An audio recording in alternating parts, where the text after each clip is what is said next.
All right. It is Sunday night. You're getting ready for a whole new, brand new work week. You're here with your boy Andre and Andrea's Love Crossing Borders. Thank you very much. Wifey just finished bringing me some tea for my throat. Glad that you guys made it in here. We got another tragic story coming out of Medellin, Colombia this Christmas season. There are many of you that will not be making it home this Christmas.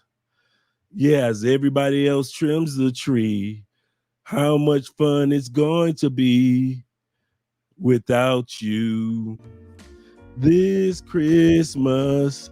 That's the sad part. This Christmas, a lot of men going down to Medellin will not be making it home, will not be seeing their daughters, their nieces, their sons, their ex-girlfriends. You ain't got to worry about child support court no more. You ain't got to worry about work traffic no more. You don't have to worry about taxes or who's going to be president next year. Why? Because you allowed yourself to get deleted in Medellin, Colombia.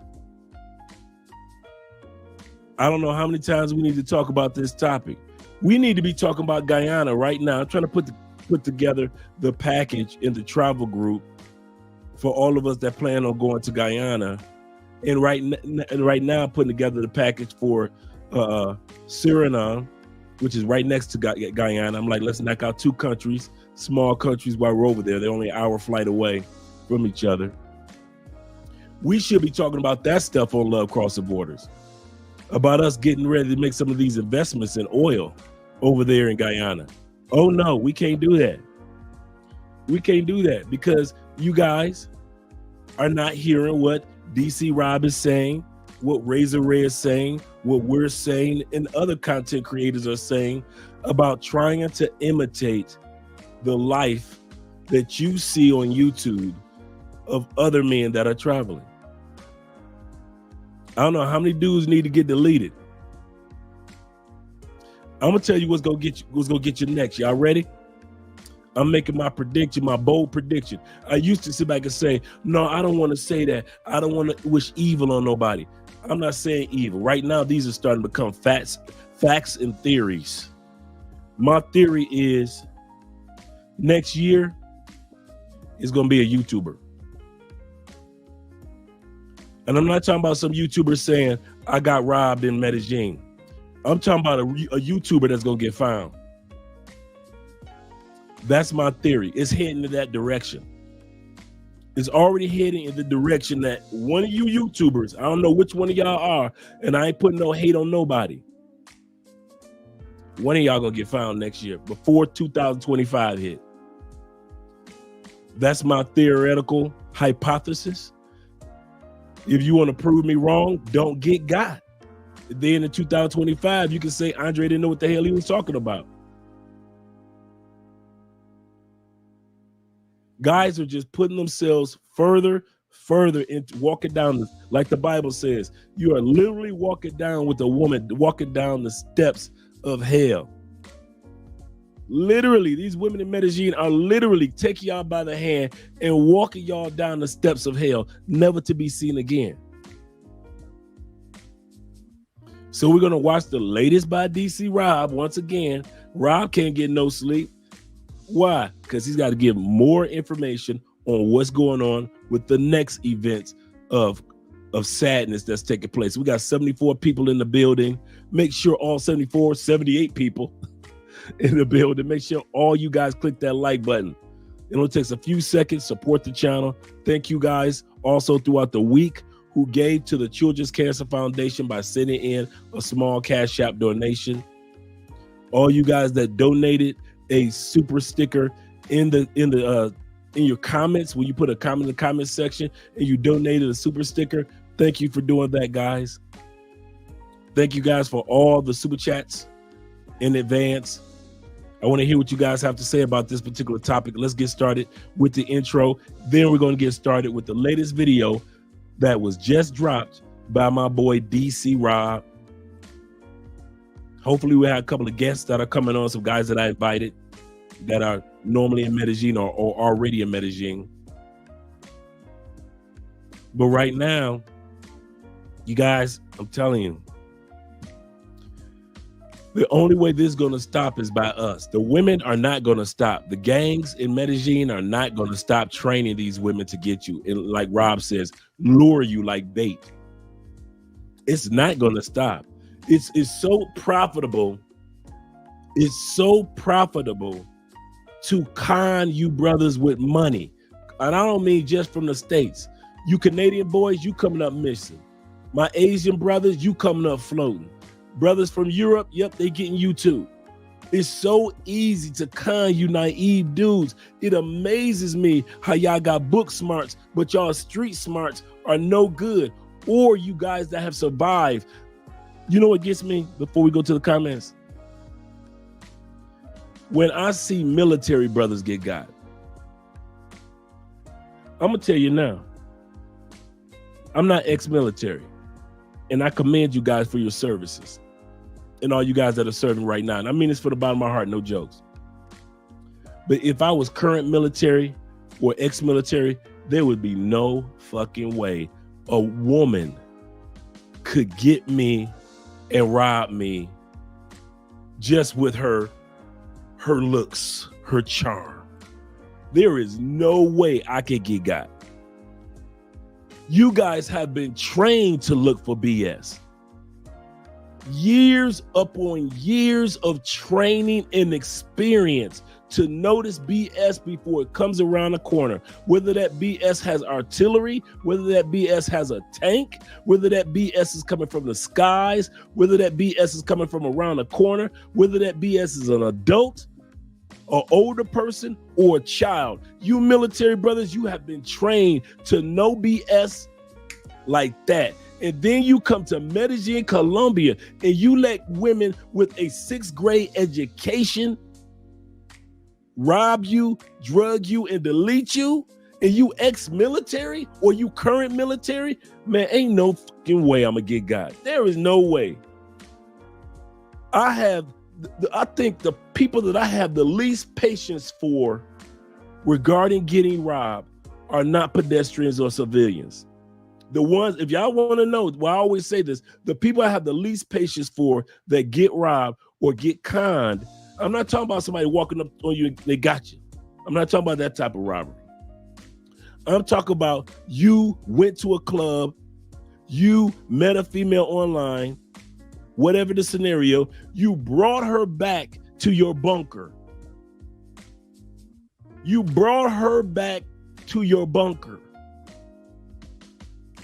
And you wonder why she was able to drug you and rob you and leave you for deceased.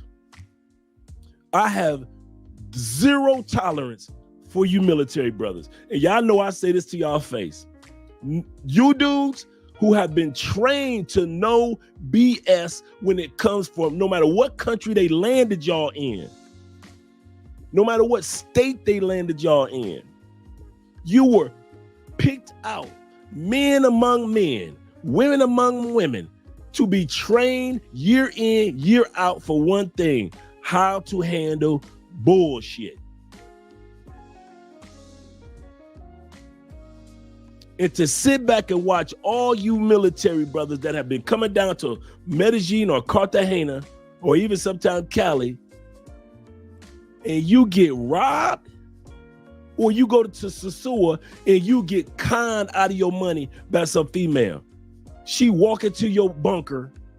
She starts screaming, "Policia, policia." You start coming out of more money to shut her up. How the hell you end up in that situation, military dude?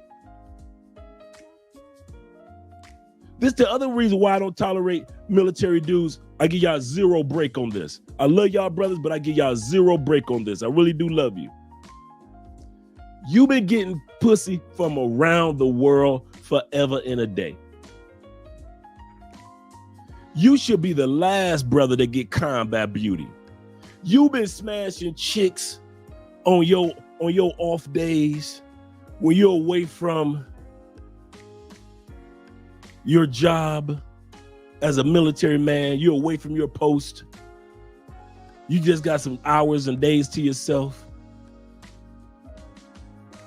You've been smashing women in Germany, gorgeous women in the Philippines, gorgeous women in the States while you in training, gorgeous women in Taiwan, gorgeous women, no matter where they base you, you've been everywhere smashing gorgeous women. Then you want to come to Colombia and act like you ain't never seen a coochie a day in your life. You want to come to South America and act like you ain't never seen a woman a day in your life.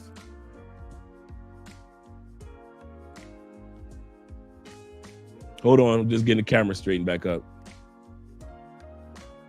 Ever.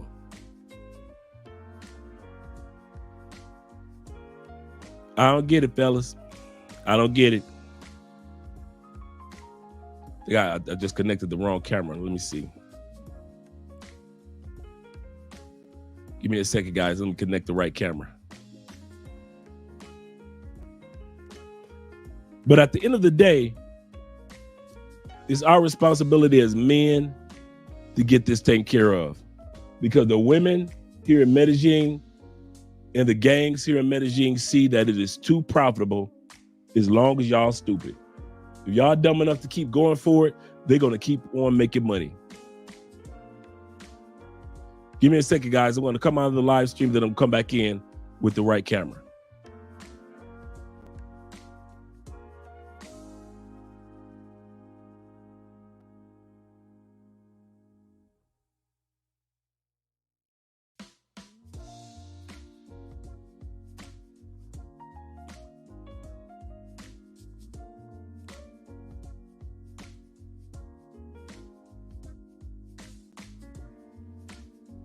Uncalled for. It's uncalled for. And all you guys that have traveled to many places, you just as bad as the military brothers. All you guys that were like me, you done got plenty of coochie in the States. I have zero tolerance for you too. Any of you dudes that was like me just running through them. Didn't matter what walk of life they came from. As long as they were sexy, you was running through them. Some of you dudes were player number one in the States. You had the charisma, you had the height, you had the money, you had the sense of humor, all the things that it takes in the States to smash through women from state to state. You're smashing through them in Atlanta, they could drop you in Philly, you could smash through them. They could drop you in DC, you'd have ran through a few of those too, baby. They'd have dropped you in San Francisco. Oh, you had a plethora in San Francisco. They could drop you, they could drop dudes like us on a North American reservation of the Native Americans. We running through them too. But then when we get outside the country, we the fastest ones to get drugged and robbed. I got zero tolerance for dudes like me and like you. All you dudes that got the charisma, you got the heights, the look, the money, the charm, all that, and it works so well in the States, and you want to come to South America and let your guards down and act like you ain't never had a piece of good coochie. Knowing that dudes like us, now mind you know I'm married, but dudes like us, you know we done ran through plenty of gorgeous women. And now y'all want to come down here and act like y'all ain't never had no coochie before. Is this what we doing? Is this what we doing, charismatic players? Smooth criminals. Come on, guys like me, smooth criminals. All you silent storms out there. You dudes that would just lay back, all you gotta do is just sit back, the ladies coming your way anyway. And all of a sudden you come to Colombia and you act like you don't know nothing. You don't know nothing. You ain't never had no sex, huh? All the fine women. If I went through your arsenal of women right now, it'd be some of the most gorgeous women. Oh my God. So you was getting it like that in the States, huh? You was getting it like that in Canada, huh? Oh my God. You was killing them like that in Europe? What? When you was in Japan, you was hitting them like that? Then you come to Colombia and Brazil, you dumb as a box of rocks. We got to stop this, brother. This is not going to cease. I'm going to say it again. DC Rob said this. I said it. Razor Ray said it. Starting every year in September is Christmas season in South America. That means everybody on the hustle, everybody on the take.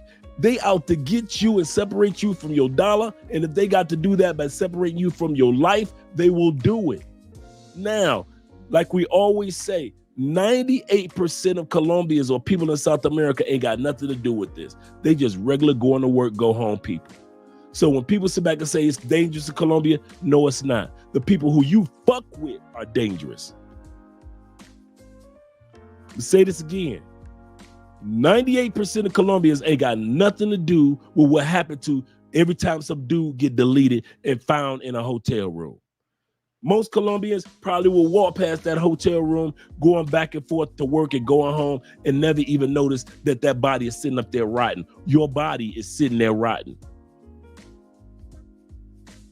But the women that y'all keep it with, the type, the prototype,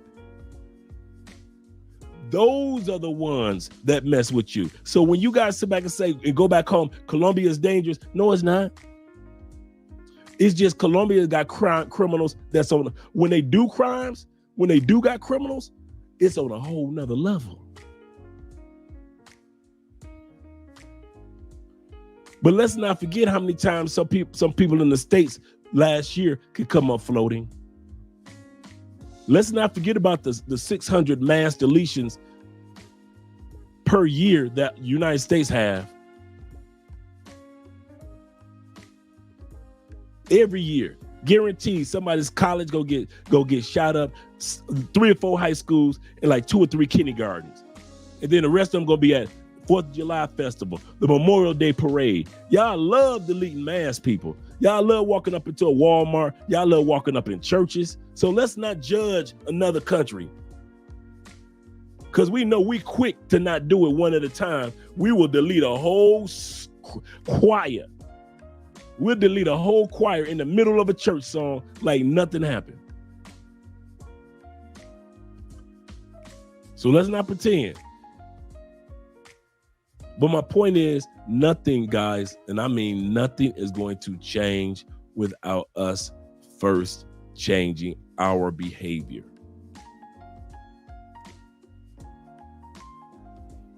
Some of us need to have a beautiful bottom feeder boycott.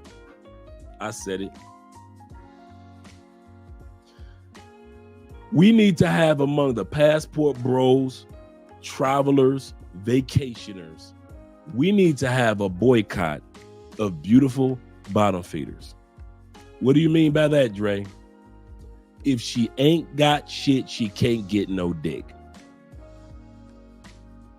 You need to start boycotting broke women in broke countries. If they ain't got it, they can't get it. All of this will come to an end. All of it. It'll be 100% done if y'all stop messing with broke chicks. It ain't never been a chick that got something going on about herself that done drugged some dude. It ain't one chick that robbed y'all and said, I'm gonna rob you today, but I got a class to teach tomorrow. Oh, I'm gonna drug you today, but I gotta pay my mortgage tomorrow. So let me go ahead and rob him today because I gotta pay mortgage tomorrow. No. If a chick got a house and she paying mortgage, they ain't the ones that's robbing y'all, bruh. They are not the ones that's robbing y'all. We got 130 people in here. And we got 133, and we got 1 super chat. Well, what are we doing, people? What are we doing? Support Black male content. Thank you very much. I don't care if it's 99 cents, $1.99. Support Black. Let your brother know that, hey, Dre, I got your back, bro. I got your back, because I got your back. Believe that. One of the ways I got your back, I'm not putting content out here that's going to lie to you. You got enough YouTubers that's putting enough content out here that's telling y'all hella lies. I'll be out here looking at y'all, and y'all be looking at these content creators, and they be partying and everything. I'll be like, boy, if y'all just don't know, that's bullshit. But I don't say nothing because I ain't going to hate on another man's money. Get your money, player. But I'm telling y'all, Everything that y'all seeing, it ain't 100% with a lot of YouTubers. I'm telling y'all that now. A lot of y'all dudes come down here and see my life. How many YouTubers have y'all seen? Y'all come down here, y'all see their life on a regular basis. Not just run across them in the club, but y'all see them down here in South America and they hang out with you. I hang out with you. I take you to spots all the time. What you doing tonight? Nothing. Come on, hang out with me. And y'all have a great time and feel safe. And I take y'all to the top end spots and security everywhere. Y'all be like, man, Dre, you know all the security guards. Yup. Everywhere we go, man, you know security. Yup. Yes, I do. Because I want nothing to happen to you. I want you to take your butt back home to your sons and your daughters and your mamas that's getting older. To your businesses that you started and are taking off. I want to make sure that you make it back home safely. You dang right. I ain't gonna take you to no hood shit. You flew all across the ocean to hang out and have a good time. You think I'm gonna take you to the hood? Nah, bro, you'll never go through that through me. You'll never see I'll never take you to a broke area, ever. I'll never take you to a broke restaurant. I'll be like, man, listen, we Americans, we can afford to go to that 5-star. Let's go. With me, you know one thing, and guys in the comment section that's been down here know, you're going to eat good, you're going to drink good, you're going to have a good time partying, you're going to hang out good. Now, when it comes to the ladies, that's up to you. That's the one thing that I don't do. I don't hook no dudes up with but if y'all ask me, Dre, where's the best strip clubs? I'll be like, I don't know. But I find out from the guys that go to the best ones. And then they send me the information to share with you. This is Cali, Colombia. We ain't got no parqueyeras where you can just look for pay for play on the streets. And I'm gonna tell you something. You go ahead and look for pay for play on the streets in Cali. I done seen some monsters, some Michael Jackson Thriller zombies standing out there at night. Some stuff that you'll never want to see in your bedroom or your Airbnb. So yeah, Cali ain't built for you to just be looking for something sexy on the streets like Cartagena, like Medellin. They ain't built like that here. I done see some of that stuff on the streets. You be like, man, she need to walk right back to them shadows. Let's get started with the shout out. Shout out to you guys. We'll get started with the video today that was just dropped a few hours ago by our boy DC Rob of another dude. Merry Christmas. Of another dude that just got in Medellin during Christmas season. That's his last Christmas season. I didn't say last Christmas. He ain't gonna see Christmas. His last, the dude that got over the last year in Medellin, they last Christmas was last Christmas. But these dudes got during Christmas season. From September to January is Christmas season in Colombia, and they are plotting to get you dudes. And brothers, I can't put it any other way. If we don't slow it down and start being patient with our behavior, I'm telling you, it's gonna keep going. There's 2 weeks left in the month. It's the 17th today. That means that at least in the next 2 weeks, they got enough time where at least 4 or 5 of y'all gonna come up floating or come up robbed. At least 4 or 5 of y'all gonna come up floating in the next 2 weeks. That's a guarantee. I'm not even pretending like Medellin ain't gonna do it like that. Medellin coming for you. I ain't gonna water it down. All of Medellin ain't like that. You absolutely correct. Like I said, 98% of Medellin is just regular everyday people. Beautiful city, good people, great people, good atmosphere, a lot of stuff to do. But I'm talking about that 2% criminal element. Bruh, they coming for you. They coming for you. Yes, you. And 5 of y'all gonna come up floating. Now y'all go ahead and pick out which 5 it is. I ain't got nothing to do with that. We got 150 people up in here. 5 of y'all coming up floating. Y'all gonna work that out, whoever's gonna be. Oh, y'all think I'm playing? DC Rob already said, he been saying it all month. Do not go to Medellin during the month of December. Do not be coming down here to Colombia in general during the month of December unless you got people down here. Unless you got people. Like it's guys that come down here and they got real serious relationships and friendships and connections. If you ain't got no real cool dude down here, don't be coming down to Colombia in December. Choose, go to Brazil. Go somewhere else. Go to Mexico. Go to Cancun. Go do somewhere else. Don't come down here in December. I'm saying it just like Rob's saying it. Why? Because of Colombia? Hell no, not because of Colombia. Don't come down here to Colombia in December because of you. You don't know how to sit your ass down somewhere. You keep choosing the wrong women. You keep flashing your money and flashing your chains and flashing your fat pockets and flashing your shoes, brand new, shiny, brand new everything. Wipe me down. Don't come to Colombia because of you. It ain't because of the women.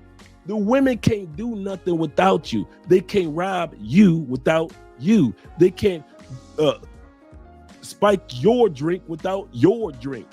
They can't delete you without you. It's you the common denominator. You the one that's the Western Union poppy. Do you not get it? You are the Western Union poppy in Sosua, in Thailand, in Colombia. It's you.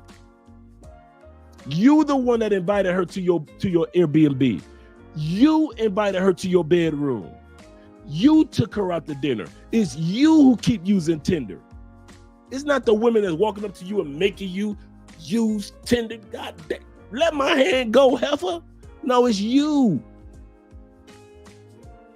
It's you that think that you know every damn thing, and the brothers that live down here, we don't know nothing. We can't tell you nothing. It's you the common denominator. So when you come up floating, nobody's mad at the girls no more. We sitting up there like, oh man, that's messed up. We'll think that like, oh, that's sad. Let's pray for his family. Yeah, we all agree with that. But we all know the common denominator of how it all keeps going down like clockwork. It's like a well, robbing you dudes, drugging you dudes, and deleting you dudes in Colombia is like a well-oiled machine. It's guaranteed to work. All you got to do is just do this, ladies. Do that. Lure him here. We'll take care of the rest. Do this, ladies. Do that. Lure him here. We'll take care of the rest. Every major city does the same routine to you guys. Give you the sexy girl, check. You fall for the sexy girl because she's sexy, check. No matter if she broke, no matter what it is about her, you go for it. She can lie to you all day long. As long as her breasts are big and her butt is fine, that waist is small, you good. Step number 2, we got the sexy girl. Step 2 is play on your ego. Make you feel like you can be comfortable with her, if only for an hour or 2.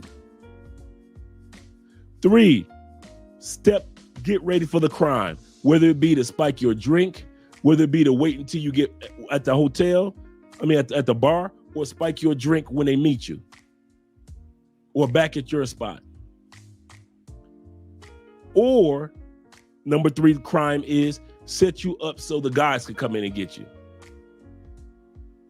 In other words, she says, I got a car. You so drunk. Cool. You jump in the car, it's 3 dudes waiting for you. And it works like clockwork. It's a well-oiled machine. But it will never work without you. And the only reason it works is because of, that's the only reason. Why you think I ain't never got robbed when I was single? I don't move like you. Why you think DC Rob, who's always in Medellin, ain't never got? He don't move like you. Why you think some of your favorite YouTubers have gotten or gotten close to getting got, or they don't put it on camera that they got, but they told us behind the scenes, I just got? Because they move just like That's what makes the machine work of robbing dudes and deleting dudes in Colombia. Is well oiled. They know exactly how you think when you get off that plane. They know exactly what you want. They know exactly how naive you are. They know exactly how it's easy to trick you and coerce you. They watch the videos about how you feel about the women in the United States. So they see the thirst that's coming out of you, out of your pores. Some of you dudes don't need cologne. You got thirst pouring out of your pores. And I want somebody in the comments to tell me, you lying, Dre. You don't know what the hell you talking about. Go ahead. Go ahead, tell me I'm lying that it's not a well-oiled machine waiting for you when you get off that plane, where it's women waiting to rob you. Tell me I'm lying. Tell me I'm lying that ain't dudes still going on Tinder. Tell me I'm lying. Tell me I'm lying that ain't dudes still throwing money up in the air in Medellin. Tell me I'm lying. Come on, go in the comment section, Mr. Know-It-All. Come on, tell me. Tell me I'm lying that dudes don't be coming down here thirsty and with an ego. You can't tell them nothing. I'ma still, after this live stream goes off, and all 167 of y'all, we get done talking, it's still gonna be at least 5 of y'all gonna get deleted anyway, or robbed. Tell me I'm lying. Not me. And it's gonna always be some dude that's gonna say not me, and you get robbed next week. I always tell y'all, what's my motto? Don't have sex on your first day of Medellin. Don't have sex on your last day of Medellin. That statistically, the first day and your last day, because you're trying to get your last time in, is usually when dudes get got. The first day and the last day, statistically. And I tell you that statistically. And what do? Get your happy ass off that plane anyway and look for the first piece of pretty coochie you can find. And what happens? Or you be like, this is my last day here, I'm gonna get in one more. And what happens?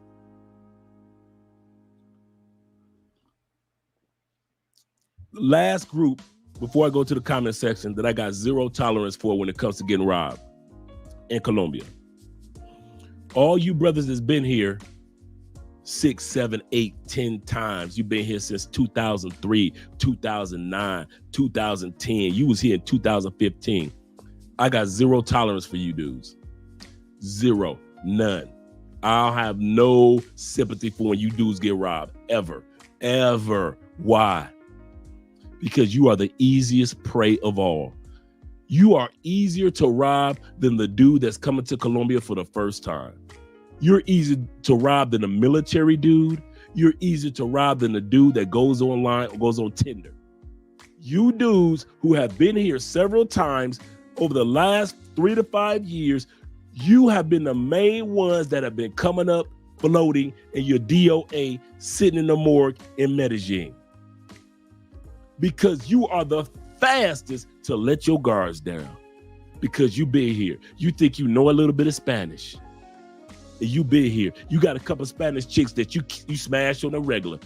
And you think that you can let your guards down. Brother, I lived here for 6 years and I ain't never let my guards down. Never. What do I mean? Do I walk in fear? No, I don't go in areas I ain't got no damn business being in. That's my guards.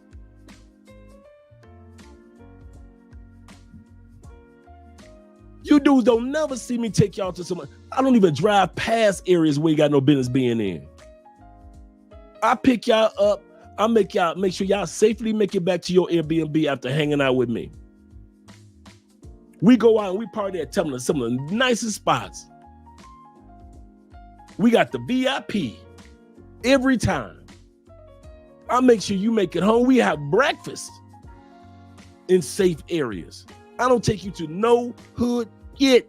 If you want to do hood, yes, I went to the dark area of Cali, Colombia. You didn't do it with me. You went with another YouTuber that brags about going to the hoods. You go with them. But as for me, I believe that you deserve the best. And we all know no matter what country we go to, no matter what state we go to, the hood is not the best area of any city. You go to Baltimore, that's not the best area of Bmore. You go to Philly, that is not the best area of Philly going to the hood. You go to Detroit, they got areas in Detroit that's not hood. Go on to Dearborn, and it's millions of dollars in Dearborn. There are areas in every major city that's the hood, and I don't take you there ever. Ever. Don't ask me about no hood. I got partners that used to ask me, hey, Dre, what you doing right now? Nothing. Hey, meet us on the east side. Oh, nah, bro, that's all right. Oh, man, you'll never come over here. I ain't never going over there. Man, they got the fly women over here. I bet they do. They got beautiful bottom feeders over there. They're beautiful, but no, hell no. Let me get to the super chats. Shout out to you, brothers. My man call sign in the building. Shout out to you, brother, with the $5 super chat. He says, there are various types of military guys. Yes, it is. We all ain't created equal. Thank God for that. I'm with you, brother. Some guys are chads. Some dudes are still dudes that have no idea about women. This is so true, brother. That's why I would not put all military brothers in the same category. Shout out to you, and thank you if you served in the military, brother. I appreciate you. DJ Broke in the building with the $2 super sticker. Shout out to you, brother. Hey, let me know what that sign is, what that sign is going to, what location. Let me know what that sign is. Jamon in the building with the $2. Shout out to you guys. And thank you, Jamon. He said, I got your back, big bro. Black Scorpion, one of my other favorite YouTube names. We got you we got you 6 o'clock. Shout out to you, brother. Thank you very much. Thank you very much. Also, my boy Jimmy Jams in the building with the $2 super chat. He says, good deal. Got you, sir. Thank you very much, gentlemen. Thank you for your support. My Detroit brother is in the building. Shout out to you with the $5. He said, contribution to the channel. Keep dropping this great information. And fellas, use your common sense when you're out here in these foreign streets. Man, he ain't never lied, man. We got to do that, guys. It's not going to stop without us. It's not going to stop without us. It's not going to stop without us sharing with our fellow brothers. Say, hey, bro, I don't know if you've been here before, whether it's your first time. I ain't trying to get your business, brother. I'm just saying, this Medelin Colombia, you might want to put that gold chain in your pocket, bro. No, don't take it off here, because I ain't trying to get robbed with you. Go find a bathroom somewhere. Go into the grocery store right there. Go into that grocery store. Go into the bathroom. Tuck your chain, first of all, before you go. Tuck your chain, bro. Now go into that bathroom in the grocery store and take that motherfucker off. Put it in your pocket, bro. Never to be seen again until you back on that plane. Until we start talking to each other like that, nothing's going to change. Until we start accepting when one of our fellow brothers give us some advice, ain't nothing going to change. The key thing that these women are hoping that your fellow foreign brothers cannot convince you that she ain't shit. I'm gonna say this again. One of the number one tools that these women in Colombia, these dirty ones, these beautiful bottom feeders, use against you in her arsenal when she's reaching in her toolbox, or which tool she needs to use to knock you upside the head. One of the number one tools that they use to knock you upside the head is the tool of, you are not believing what your fellow brother is saying, as long as you're believing what she is saying.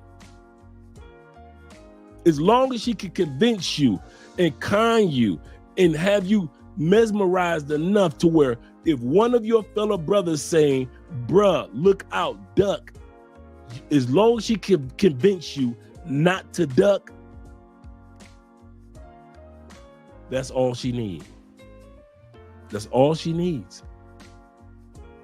Nothing more, nothing less.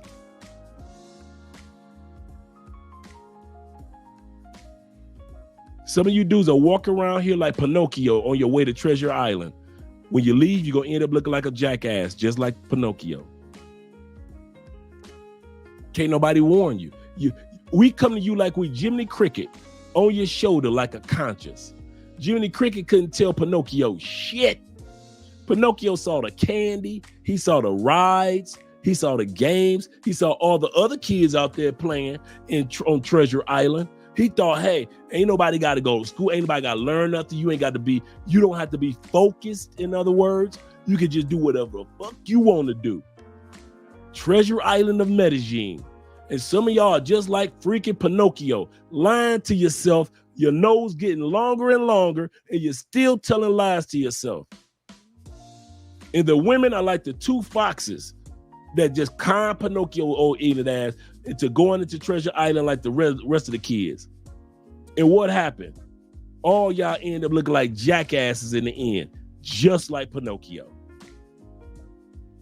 We got to stop it, brother. And the only way it's going to stop, guys, is us together. Other than that, it is not going to stop. It is not going to stop. The common denominator is not the bad women in Medellin. It is not.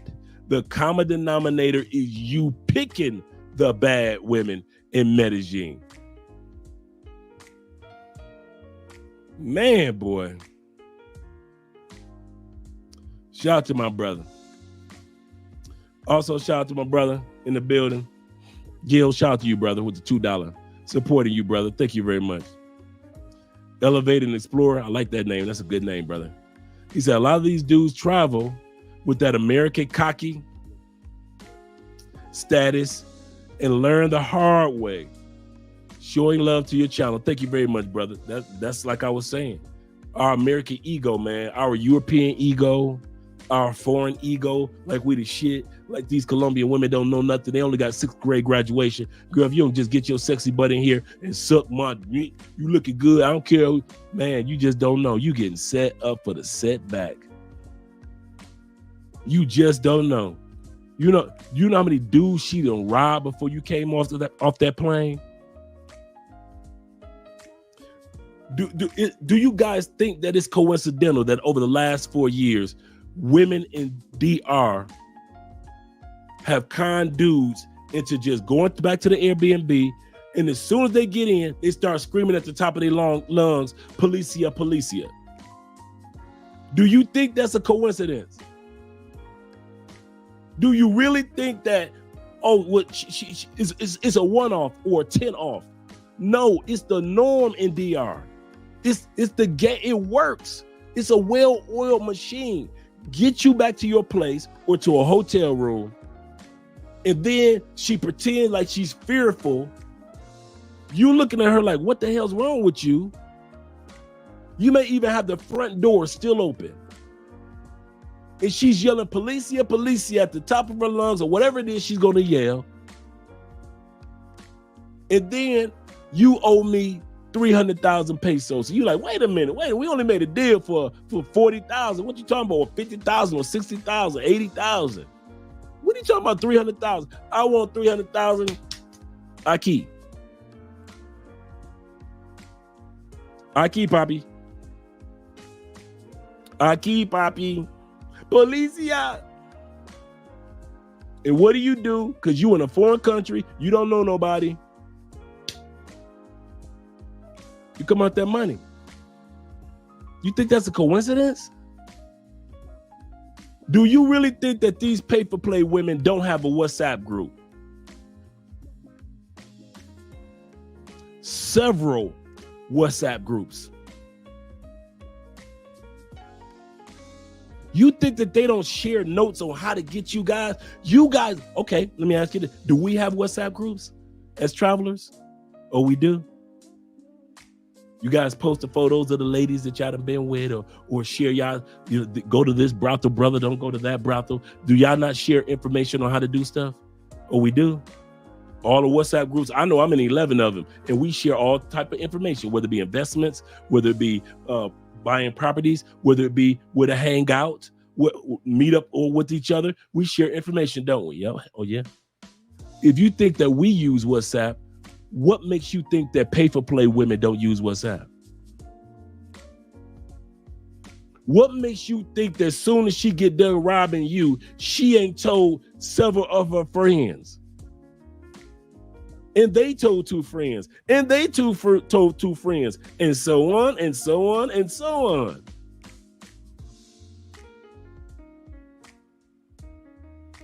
None of what happens to you guys is isolated or happenstance or coincidence. Don't you ever come to Medellin and think that it's a coincidence that you got robbed.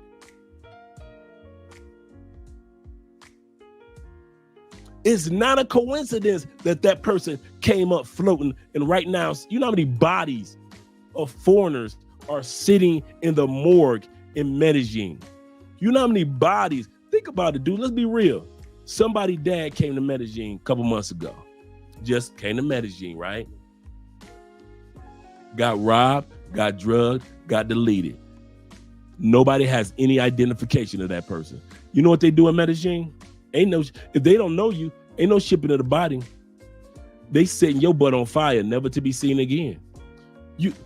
They are not going to be you. You're not going to just have your body sit up there for months and months and months, decaying until your family find out who you are, where you are. No, your body got a couple days to validate, whether it be through your fingerprints or whatever. Your body got a couple days to validate who the hell you are, so somebody can reach out to your family. If they ain't reached out, if they don't know who the hell you are after you got deleted in Medellin or any part of South America, they set your body on fire, ashes to ashes, dust to dust. You ain't gonna be sitting up there. There ain't no apartment. It's the morgue. It's not an Airbnb. It's the morgue. You going into somebody's pit. Y'all don't get it. You going into a pit for some pussy. Think about it. Let's be real. Come on, we got 200 people in here. Click that like button. I like you. That's why I'm being so passionate. You are deceased, never to see your loved ones again for some pussy. Every single one, except for a few incidences from every year that I've been here, all centered around you and some pussy. Every once in a while, a dude get got, they snatched him up, they kidnapped him, and he was just walking down the street. Very few times it happens like that. Most of the time, it's always about a woman, you, and a robbery. Okay, think about how many times have you guys read that a foreigner came down here and it was a crime of passion that she deleted him. Come on. One of us foreigners came down. The Colombian woman fell in love with us so much, she found out that we had another lover. And due to a crime of passion, she drugged us and murked us, and we were deleted, never to be seen again. How many articles have you read on that one? Never.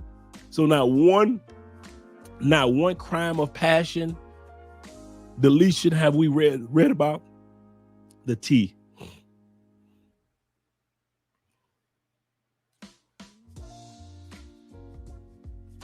Not one.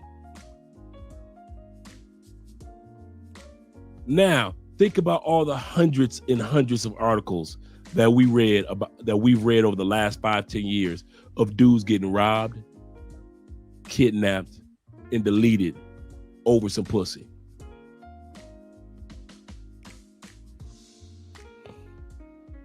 All the time. And we're about to watch one now. Then I'm gonna come to the comments.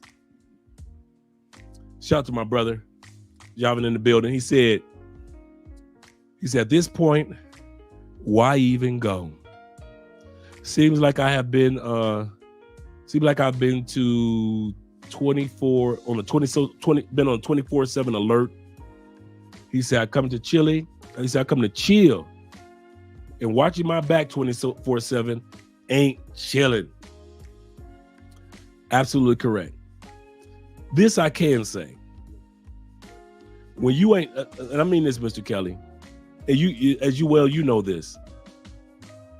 When you ain't on that bullshit, Colombia is one of the most amazing countries in the world. Everything from healthy eating to cool people that you meet to all the spots that you go to have fun, all the mountaintops, the valley low, the relaxed mood. There is so much to do in Colombia. If you're a golfer, I got you.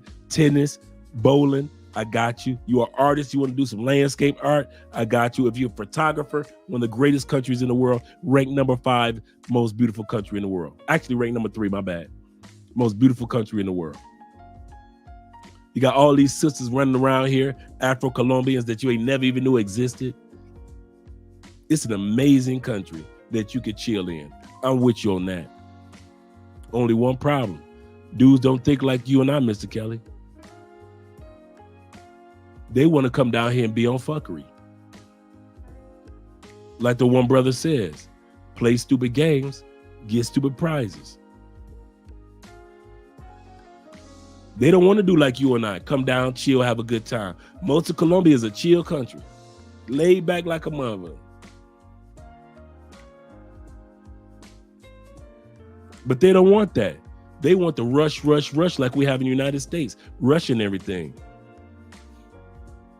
And then when they get got, they want to blame Colombia. No, Negro. The common denominator is you, not Colombia.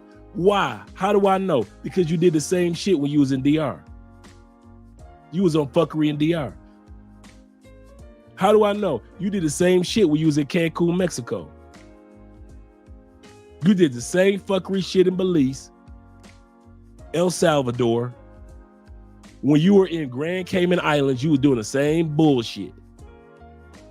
Acting like you ain't never seen no pussy before. You went to Brazil, still on fuckery. That's how I know the common denominator is you, and it's not the country or the women in the country. The common denominator on most dudes, when you get robbed, drugged, or deleted, is you. And you don't want to admit that. It's you. It's how you handle your money. The female could tell you, hey, pay for play with me, 150,000 pesos. Cool. Here your happy ass go, because you using your ego. Here go 200,000 pesos, baby. Go on about your business, girl. With your sexy ass, girl. No, the business transaction was 120,000 pesos. Where does 200,000 come from? It's you who messed up the pay-for-play economy. When I came down here, when I came to Cali, no, when I came to Medellin, like I said, I'm not even a pay-for-play type dude. It was only 50 to 60,000 pesos for the baddest chicks. That was it. The price didn't go up because of inflation in Colombia. No, the prices were going up because you dudes were giving these women hella tips. 60,000 pesos, that's only like $17. That's $15. And you couldn't believe that you were smashing something that fine for $15. So you giving her 100,000 pesos. No, I ain't got no change, girl. Here's 100. Here's 250s. Go on about your business, baby, with your sexy self. I'll see you later. And then she started going on WhatsApp and telling her friends, these dumbass Americans giving 40, 50,000 pesos tips. Get them, girls. And the price of pay-for-play started going up. It did the same thing in Sasua. Same thing in Mexico. Same thing in Brazil. You fucked up your prices of pay-for-play. Do not blame the women in these countries. It was you who fucked it up. All you dudes that was giving all this extra ass tip for a piece of pussy, like you ain't never had sex before. You fucked it up for every dude that was getting off the plane after you. After you. You'll never want to admit that shit. And then you expect us other brothers to sit around as if we don't see what we seeing. You see this? hey, bro. You see this dumb motherfucker right here? You see this dumb brother right here? You see what he doing? Hey, bro, I just know you ain't just get. Hey, I ain't counting your money, player. I ain't counting your money. I'm just saying, she only said 100,000. You gave her $300,000 tip. Oh man, she cooked for me, dog. She cleaned for me, and she good people, man. She said she got 2 daughters. She told me she was in school. And you went for that sad ass story. Wait a minute. You telling me a pay-for-play chick can give you the same story that your baby mama gave you back in the States, but your baby mama can't get no extra child support money from you. But a bitch in Medellin can give you the same story about taking care of kids and being in school, and you would give a bitch in Medellin extra money. But if your child's mother back in the States, who ain't give you that coochie no more, who you mad at, if she tell you, hey, you know I'm going back to school, you know I got your 2 kids, I just need a few extra dollars for their uniforms and because I'm paying for school books too. If she tell you that, get the fuck out my face. Just make sure on my day I get my kids, I got my kids. You ain't giving no extra money. The court said all I need to do is give you this. Right? Come on, let's be real, right? But let a bitch that ain't got your baby, let your babies in another country ask you the same shit. You unrolling your motherfucking wire. How much you need, baby? You sexy Colombiana. How much you need, baby? I buy the whole school for you. Get the fuck out of here. And you expect the rest of us dudes to sit here and act like we don't see this shit? So the rest of us supposed to just sit up here and be as stupid as your ass? No, I got my popcorn. Hey, look at this. They got another dumbass. Watch.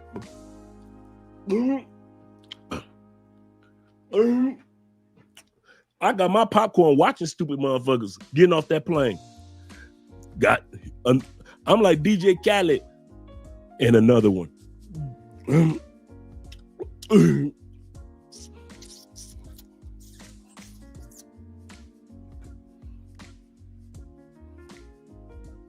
It's got to stop, fellas. There's no other way it's going to stop. Next year is going to be just like this year. If we as men don't slow this train down of being thirsty, that well-oiled machine in Medellin of what these women do to y'all, it's not going to stop. It's just going to be more bodies next year. Will the U.S. Embassy go do something? Man, U.S. Embassy don't even ship your body home. You've been watching too many movies. Well, the Colombian mayor, y'all keep on waiting for mayors to do. How many years have we been waiting for the mayors in Medellin to do something about the crime against foreigners? 6, 7, 8 years? I know I've been waiting 6 years and ain't shit changed. It's gotten worse. Every once in a while, they'll arrest somebody and we think that something's going to change. They ain't changed nothing, have they? It's worse, ain't it? In Medellin, ain't it? So you can't trust the politicians. The police can't do nothing. You dead already. You already been deceased. So they can't do nothing, right? Just drag your body to the morgue.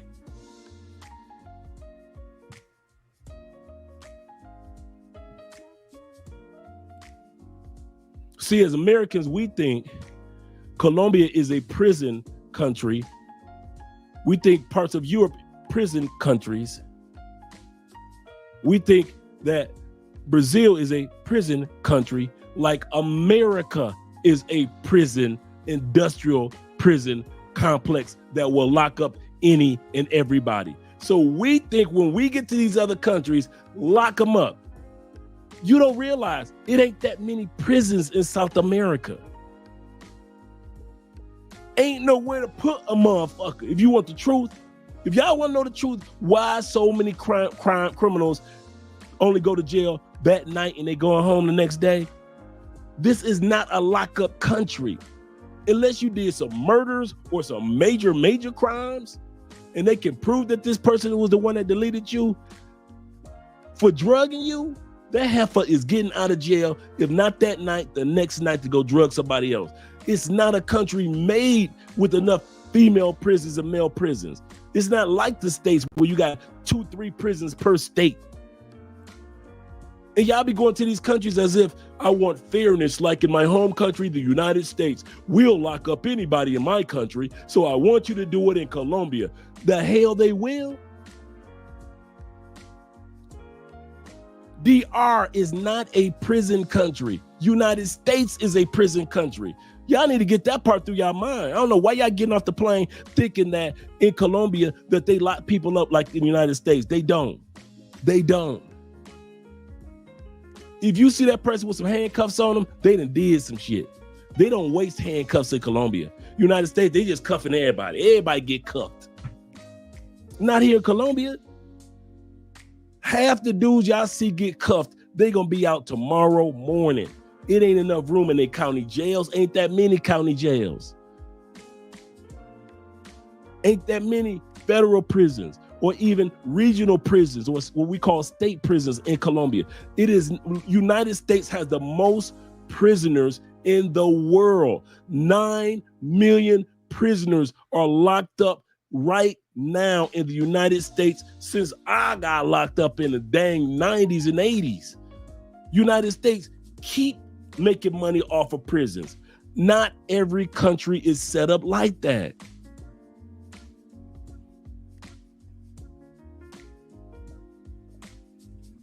So if you think because she drugged you and you can't prove it, she going to jail, okay. You keep waiting for them to put them cuffs on her. It ain't gonna never happen. Shout out to you guys. I know I didn't get a chance to get to the shout outs, but I really want to get to this video by DC Rob. We're going to get to the video real quick. Then I will get to the comment section. Glad that you guys are here. We got 220 people here. Got up to 229. Make sure you click that like button, fellas. I know I just went off on one of my world famous rants, but that one need to be said. I kid y'all not. That particular one, it need to be said. Let us see.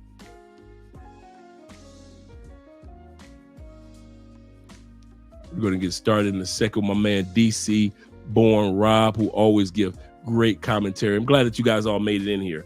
Once again, we're going to watch the video, then I'm going to come back to the comment section. Rob dropped this video just a couple of hours ago regarding individuals that had come up floating in Medelin over the last 24 hours. We know that earlier this week that the one Asian brother came up floating a few days back. Well, we got another one. Let's hear what Rob has to say about this.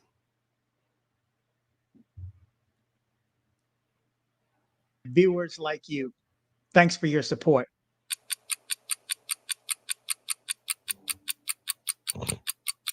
El Gringo Philip was out drinking with his friends. He was then found dead in his hotel room in Medelin. Follow along. You're watching DC Born Rob, Racing Borders. And now, news. Okay, good morning, good evening, good afternoon, wherever it is you're located. Thanks for watching. You're watching DC Born Rob, Racing Borders. I'm DC Rob. This is the latest breaking news out of Medelin, Colombia. A 32-year-old man from Tennessee was found dead in his room. Let's jump into this short story, and then I'll meet you on the other side. The 32-year-old man was from Tennessee and was staying in El Poblado. According to Minuto 30, a man of American nationality was found dead in his hotel room located in El Poblado. The causes of death are unknown. The man found dead in room 4 of the hotel in El Poblado at 5:20 in the afternoon was identified as Philip Ryan Mullins, 32 years old, from Tennessee. According to official versions, on the night of December 15th, he was consuming liquor and hanging out with friends.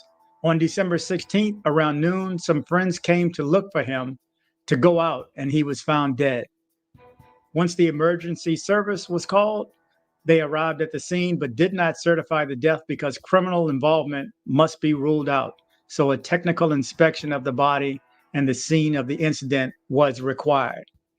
Okay, this is all that's out right now. I tried to find another source, but this is as about a breaking news as you're going to get. So the story should fill in later today, should also be in El Colombiano shortly, and normally Minuto 30 will do a follow-up for it also. But I wanted to meet you on this side because I wanted to talk to you really quick about slipping and about drinking. If you're drinking, you're slipping. Okay, remember the people who are always watching you and waiting for you to make a mistake? They can slip up. They can make mistakes. You cannot. Alcohol, does it clear your mind or does it cause you to slip? Those who drink to excess, you have to know that you're the weakest link in your crew. They're watching for the most sloppy drunk person and they're on their phone and they're talking. One thing I always hear, no matter what picture of the girl that pops up afterwards that possibly may have had something to do with any of these crimes, is, damn, she ain't look that good. She ain't even that good looking. Man, he out there for that? But you don't recognize you've had a few drinks. Come on now. We done all had a few drinks and people look different. Hell, I'm sure I look better to somebody else after a couple of drinks. It's just, I mean, you're more friendly, you're more outgoing, you're more ready to accept anybody when you're intoxicated. It's just the way it goes. I mean, some people may get angry, but Medellin is not the place to be angry. First of all, remember, if you get into some trouble, humble yourself, okay? Humble yourself. Try to stay in groups if you can. But again, your whole group is marked as being single. Like I said in last night's video, if you're with a woman, you're even safer because then that takes you out of the crew that they're looking for. They're looking for single fish. Single fish. Are you by yourself? Are you with a group of guys? I'm talking to you. Okay, so out of everybody that I'm talking to right now, do me a favor and comment. Are you there solo or are you there with a group of guys? Or are you there with a woman? If you're there with a woman, chances are you're pretty much safe. Yeah, things happen everywhere. Things happen everywhere here in the States and anywhere in the world. Things are going to happen. But, I mean, it's sheer odds. Because another thing to keep in mind is these stories come out. How many of these stories do not come out? If you saw my panel a few weeks ago on the live, I thought maybe 5% of the people were actually reporting the crimes. The panel thinks there was a consensus, I think, of maybe 15%, 10 to 15%. Still, 15%, even 25% are the people who are reporting the crimes and letting people know that there's some issues. I mean, you like those odds? I mean, think about it. You all probably know somebody. If you frequent there, if you frequent Medelin Colombia, you probably know somebody personally that's been drugged. And because they made it out okay and they still continue to go, you think it's not that big a deal. But like I've been saying in my last few videos, the Christmas season is not the time to go. And it's definitely not for the novice. It's not for the new travelers. And if you watch me for any period of time, a week and a half ago, I did Medellin by the numbers, and 70% of the tourists that are going to Colombia, going to Medellin, Colombia, it's their first time travel there. Don't know if they've been anywhere else internationally, but this is definitely, I mean, you have to be on your P's and Q's. Yes, you can have fun. Yes, you can have a good time. I'm actually going to address this drinking and not to, on purpose, throw another YouTuber or 2 or 3 under the bus. But I need to bring this up because some people, I see the videos too. I mean, I watch certain YouTubers, certain international YouTubers. I watch a couple local ones. I mean, if I'm watching anything in Colombia, it may be Medellin Buzz for Medellin, Love Crossing Borders with Andre and Andrea in Cali. I mean, but I'm limited on people I can watch there. So, you know, I watch international because I want to travel international too. Hell, I'm just getting back from Guatemala. I haven't even completed all those videos yet before I have to keep addressing this story, this update, that story. And there's a couple more that's been on a burner for the past week.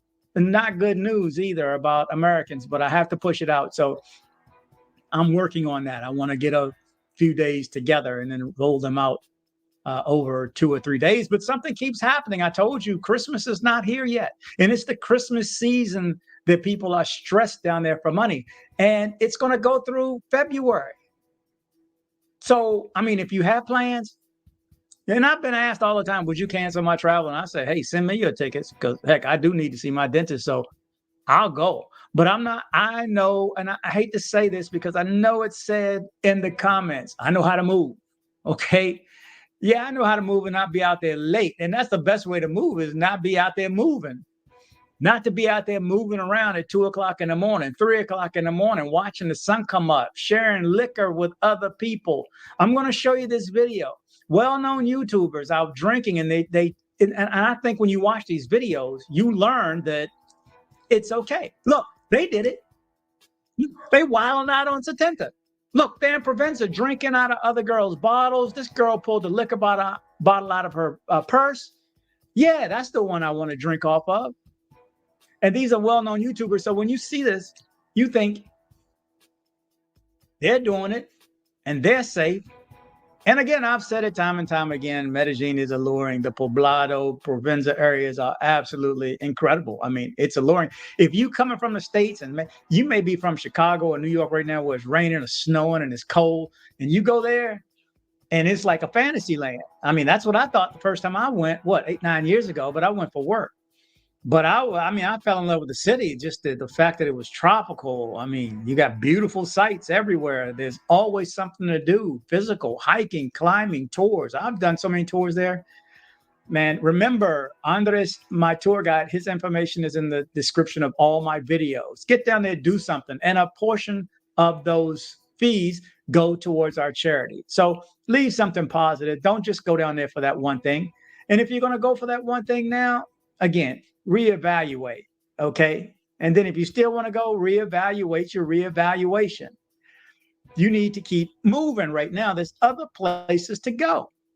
I mean, this message is for you because you're listening to me right now.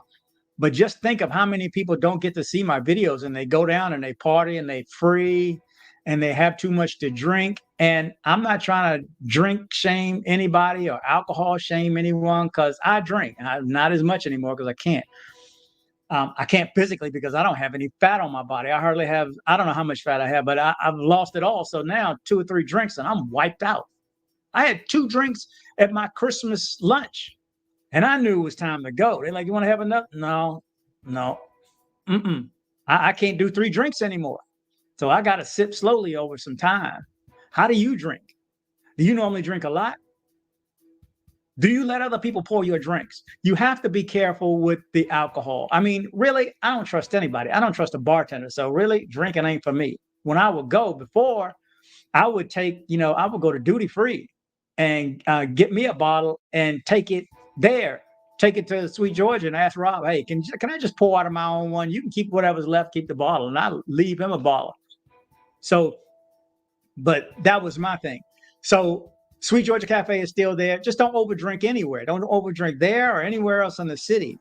But always have a partner that can look out for you. When I grew up, I had a partner. He's still my closest friend in D.C., Buck. So when I got too drunk when I was young, I said, Shawty, I'm mucked up, whatever, man. Look out for me. So then he had to stop drinking and look out for me. And vice versa. When I knew he was out of it or he tell me that was it, guess who's driving? Me. And so you have to limit and look out for each other. Now, if you have friends that are wilding out again, just walking around all boisterous, yelling in the park like you're at home, remember, you're not at home. You're in somebody else's house.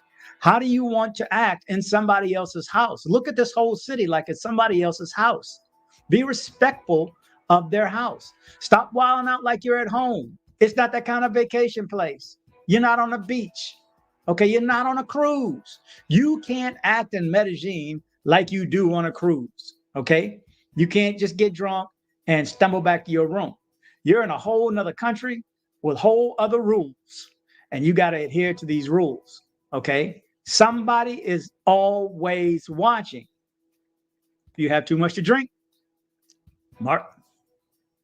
And you'll never know if they're watching. I'm going to show you some scenes of the other ones in my video later.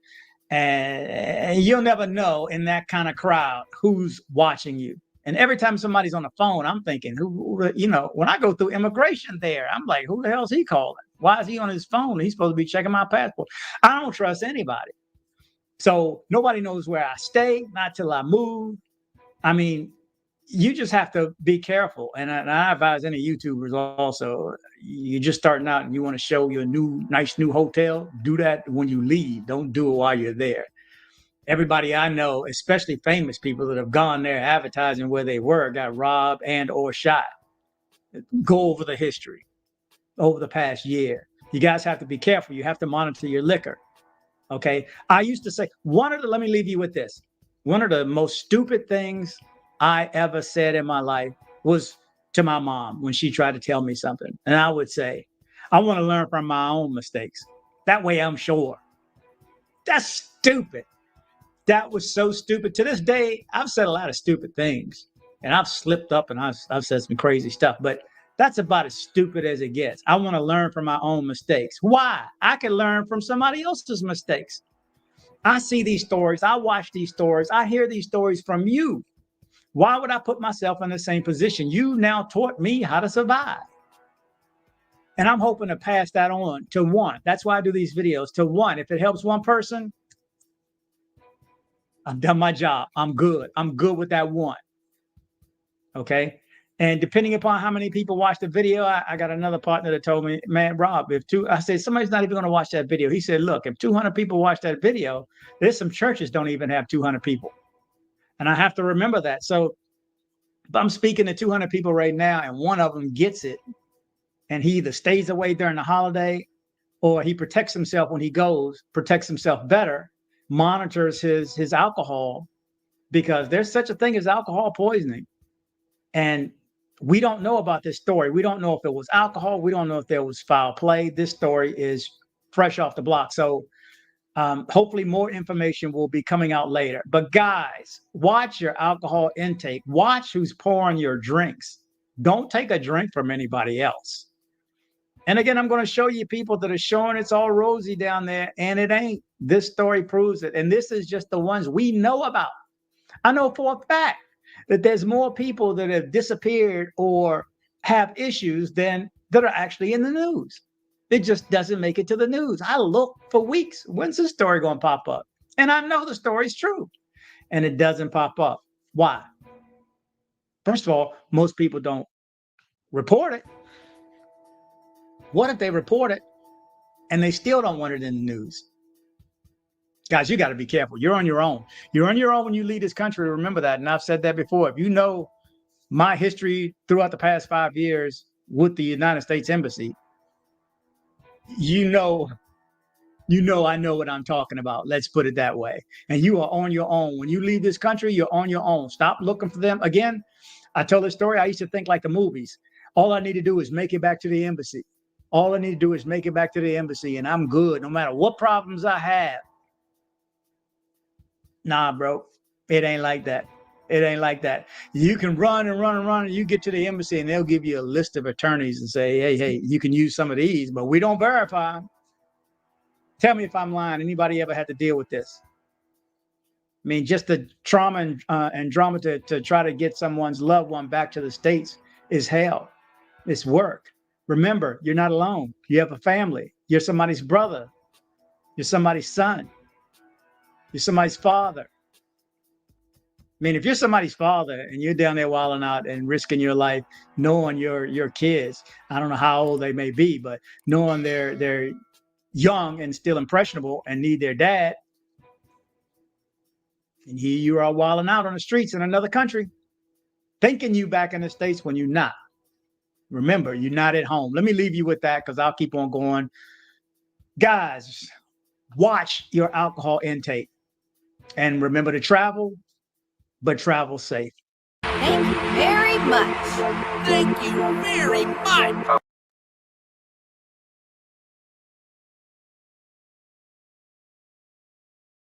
If you think the U.S. Embassy going to save you, you choosing the wrong embassy. You've been watching too many movies. It's all up to you. It's all up to you to see if you're going to be responsible or not. Let's get to these super chats, then I'm going to come to the comments. Let me fix this real quick so I'll be able to read the super chats. Blake G says, Went out with Dre last weekend, and I have to say, first class. So he took an Uber to some spots this weekend, but he didn't take tail. We didn't tail, or and man, these streets are crazy. Yeah, yeah. Streets are crazy down here in Cali, Colombia, and that's why I keep you guys away from those areas. D Payne is in the building. He says this with the he say, what you know about the what's that? I never heard of that. Barrios. If it's got the word barrios in it, don't ask Andre. I'm gonna let y'all know that now. In Colombia, if it's got the word barrio in it, if it sounds like it's a broke area, don't even ask your brother Andre, because I wouldn't know nothing about broke areas. I did not come down. I bust my ass in the States not to be in broke areas in the States. I don't fly many hours, all these hours, to go to broke areas in another country. Now, let's say this area that my brother's mentioning is a really nice area. I don't know nothing about it, because as soon as I see barrio, the nice areas of Colombia, you don't use the word barrio. You don't say, I went to the barrio of El Poblado. You see what I'm saying? So any word that has, and I'm not coming at my brother D Payne at all. What I'm saying is, it's just certain areas I have no idea about, because I don't hang in certain areas. Shout out to you, brother. Brooklyn says, let me get this straightened up, because I can't even see this either.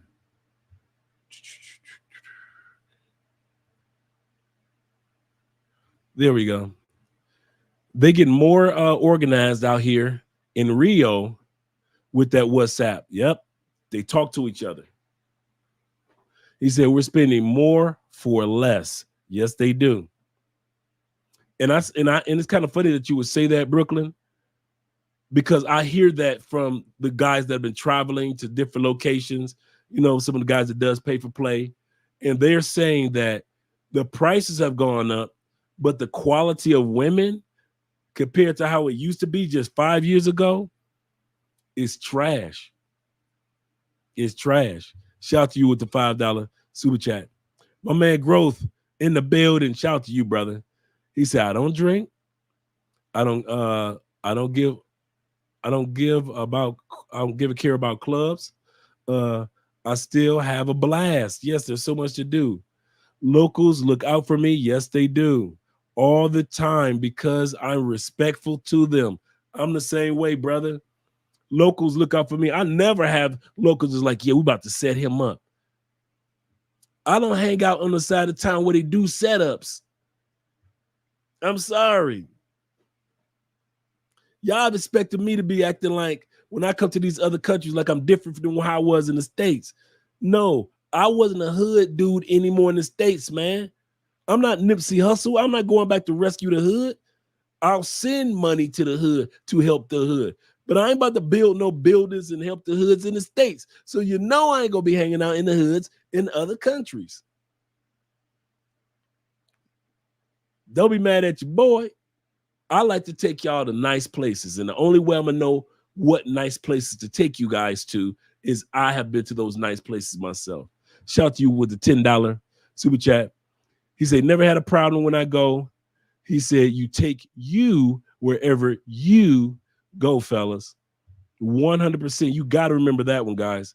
If you decide to go to the hood and something happens to you, it is your fault because you physically took yourself to that person. You swiped on Tinder. Ain't nobody grab your hand and swipe on Tinder. She came and robbed you. She ain't do nothing but what you set yourself up for.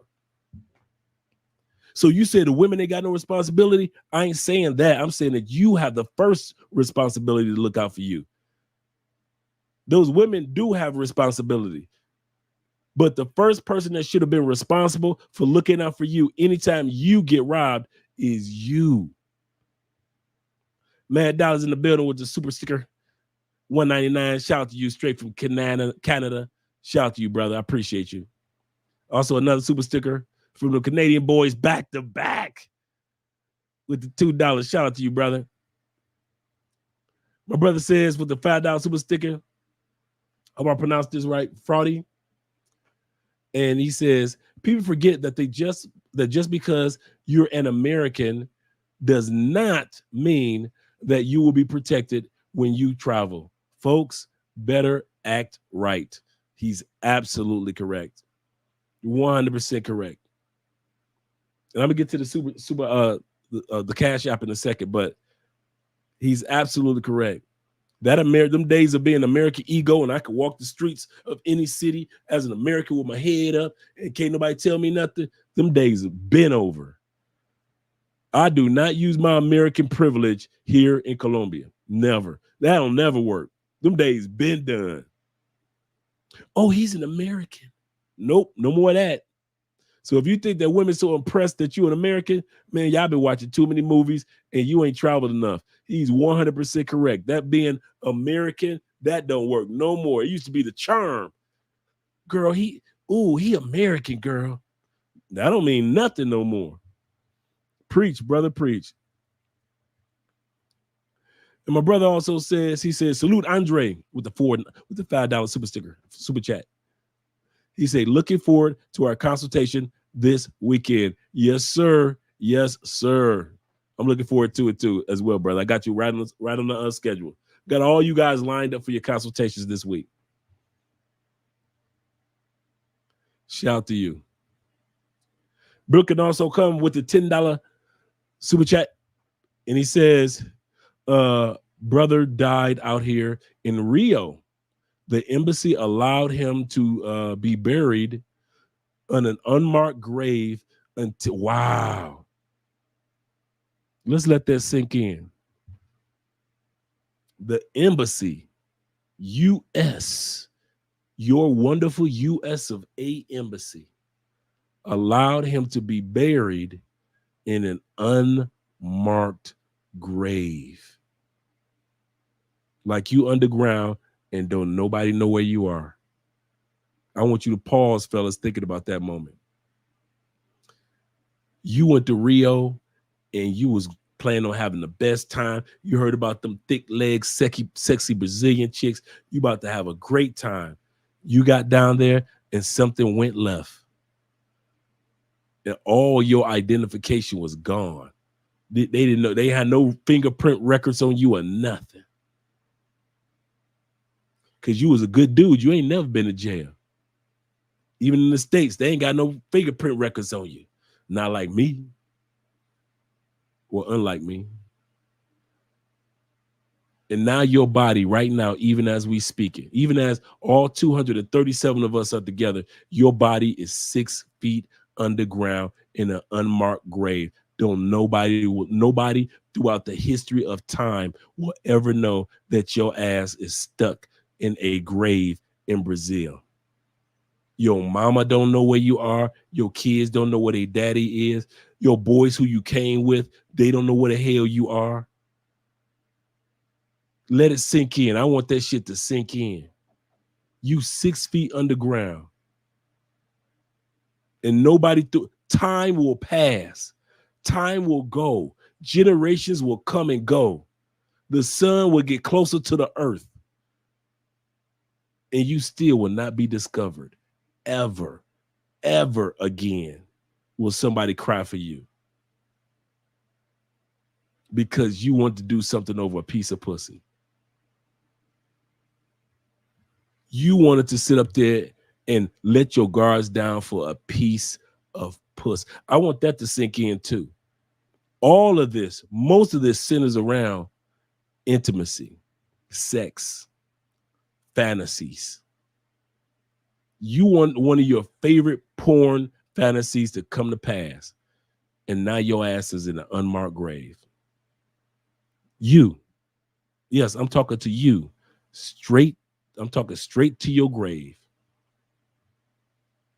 Because the number one denominator of all this, fellas, is going to always be us. it will always be us as the common denominator. Shout out to my brother. On my grave, to family and friends, step up and pay for the burial.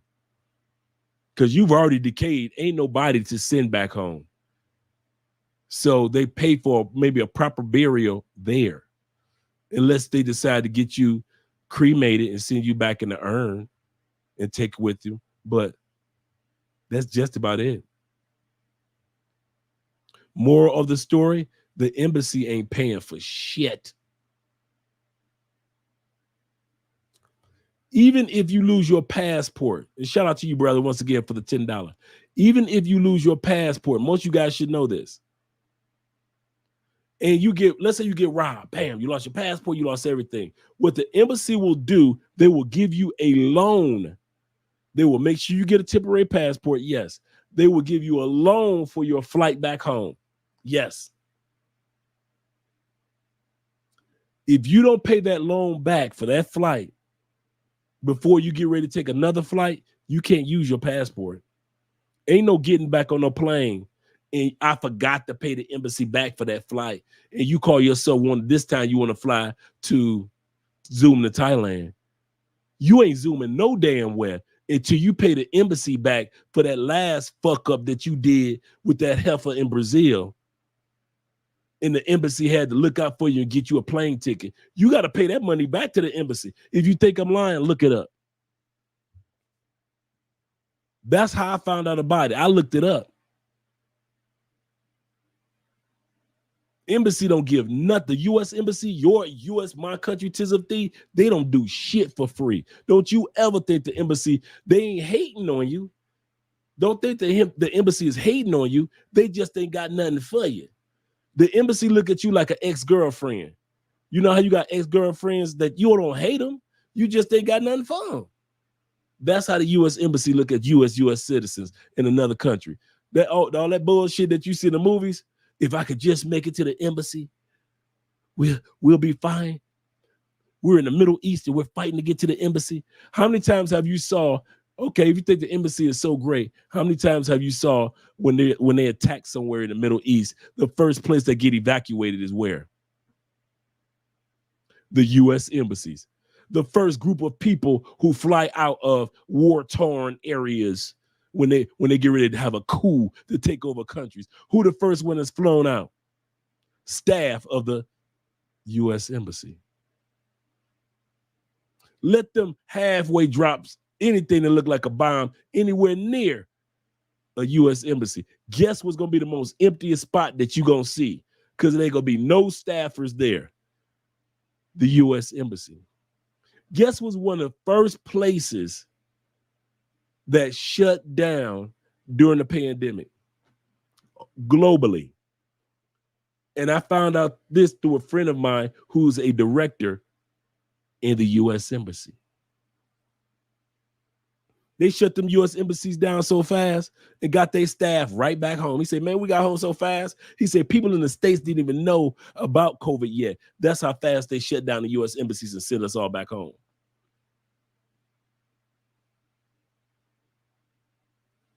Don't you think that you're going to be leaning on the embassies?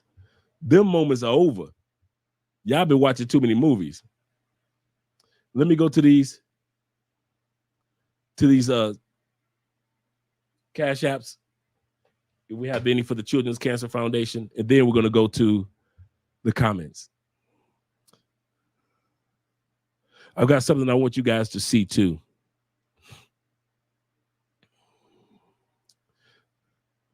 Shout out to my man B-Ho for the $5 cash app. My man Ethan for the $5 cash app. Shout out to my man Ethan. Shout out to you, brother. My man Willie Brown. Will said support black. He said Triple OG. Thank you, brother. All cash apps will be going towards the Children's Cancer Foundation. We are close to, we're actually past 1,600.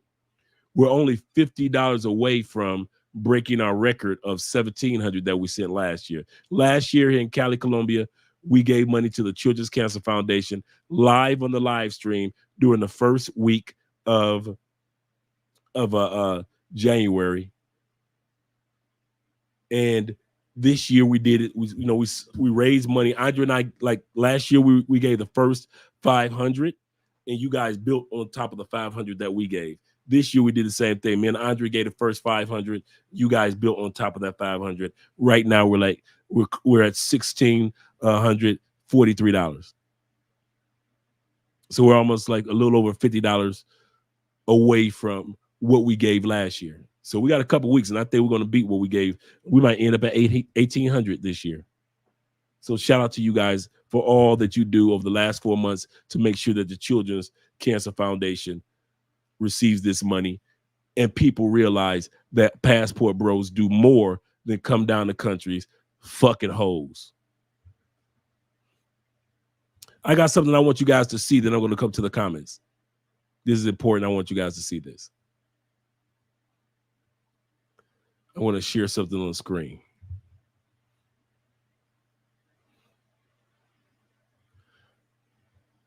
It's on Facebook. It's a Facebook group. I hope you guys can see this. Let me make sure you guys can see it.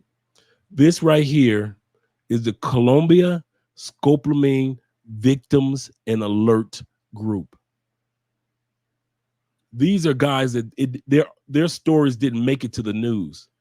Some of them did, some of them didn't. Let me move myself out of the way a little bit. Move myself out of the way. That's what this is right here. We're going to scroll down and let you see some of the ladies that guys are looking for right now. Let's scroll down. This is an actual group. I've been in it for a couple years with these guys. Y'all remember the Asian guy that just came up missing a couple days ago?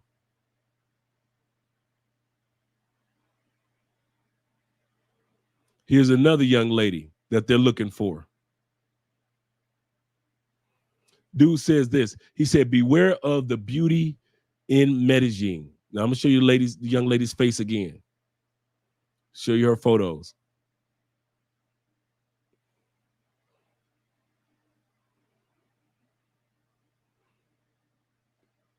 And right here he says, beware of the beauty in Medellin. He said, gave me a hustle she hustled me a couple nights ago after I did not go. I did not go for it. She tried to hustle him a couple nights ago. I did not go for it. I told her to let me know when she has a babysitter. Tonight, she invited herself to my place. How can a woman invite herself to your place? For the first date. And she told me she did not want wine. She told me she did not want wine. She wanted vodka or whiskey. To test her intentions, I told her I had very strict security and that she will need to bring her identification, as well as I have a roommate. Now I said all this just to test her intentions. The first is true. The second isn't true. He's got security and you got to bring your ID, but he doesn't have a roommate, in other words. He says, since telling her that, she has gone silent, making her intentions pretty clear, I think. She's on Tinder under the name Melissa Holgen, by the way. Or Holgen. That's her. That's her too. He also states, I will watch women like her he said, I will watch women like this or any like her. She wants to see you for the first and second, ready to go to your house. She does not talk about money. She also has a second active Tinder account. Watch out, guys. Once again, This is Facebook, Colombia, scopolamine, victims and alerts.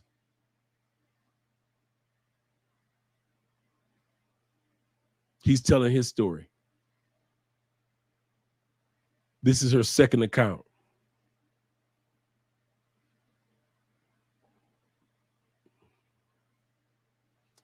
Some person in there said, does anyone else serve mental disabilities after getting scoped?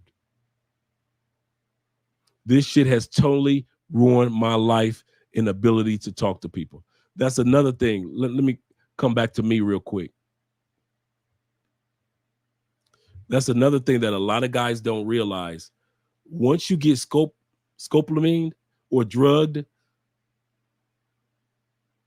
there's quite often, not with everybody, but you are fortunate if you don't have after effects, mental after effects. Equilibrium is always off one way or another. You always feel like you're in a swimming pool at one point in time or another. Some days are better than other days. You know how when guys said, you know, a couple guys I know that said they survived COVID, but they still have after effects of having COVID and their life is not the same since having COVID, even though they survived COVID. It's the same thing when you get drugged in Colombia. You might survive it, but the after effects will linger for years in your life for some pussy. You got to start thinking, brothers. You will fuck your life. Even if you survive it, there's still so many after effects that will fuck you up. You will be 80, still trying to overcome when you got drugged at 35. For some pussy. You lonely motherfuckers, pussy. Nothing but some regular ass. It comes with the goddamn model. Just like every car comes with a steering wheel, every female comes with a pussy. And you treat it like it's the rarest motherfucking diamond in the world. Colombian pussy, Brazilian pussy is such a rare breed. No, it ain't. It is not worth your kids not seeing their dad again. Or you having after effects to where you just cannot have clear thoughts. You got dudes that can't even read a fucking book anymore because they got drugged to Colombia over some fucking pussy. And you really don't realize how serious this shit is. This is not a game. 98% of Colombia is not like that. But the little 2% is on a whole nother level. Like I said the other day, rat poison. Rat poison is 90% corn. 90% corn. It's only 10% poison. Colombia is 90% corn. Regular, everyday, gorgeous, beautiful, down to earth, family oriented, having fun women. It's the 10% that y'all keep fucking with that keep dudes in the damn morgue. Let's go back. Let's go back. Once again, does anyone else have severe mental disabilities after getting scoped? This shit has totally ruined my life and ability to talk to people. One brother said, not for me. He got drugged, but he said, not for me. Another brother said, it's like BPC 157 works for some brain damage, neurotics. And he's letting them know what you can buy that can help you with those mental situations that the guy is talking about that he's going through right now. So guys are trying to help each other out. Here's another one. Another female that's out there looking good drugging, y'all.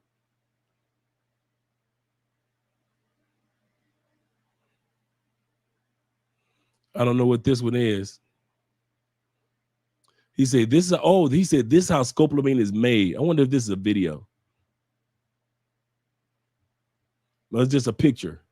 He said, this is how scopolamine is made in the kitchen with the most modern process.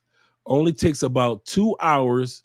No wonder it's so easy to get for the crooks. It takes only 2 hours to make scope. That's the plant. That's the flower right there. Just in case you guys wonder what that is. That's the plant right there.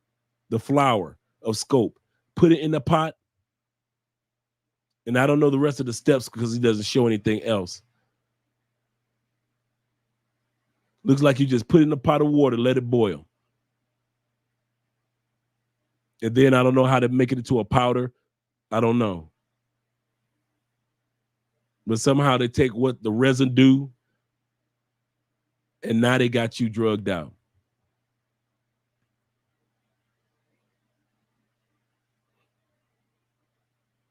You got some more ladies.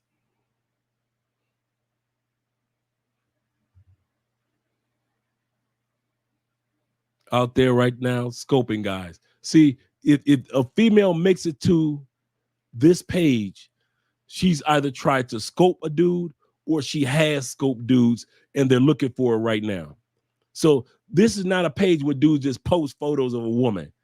If a woman ends up on this page, she's either scoped or is planning on scope or tried to scope somebody and it failed.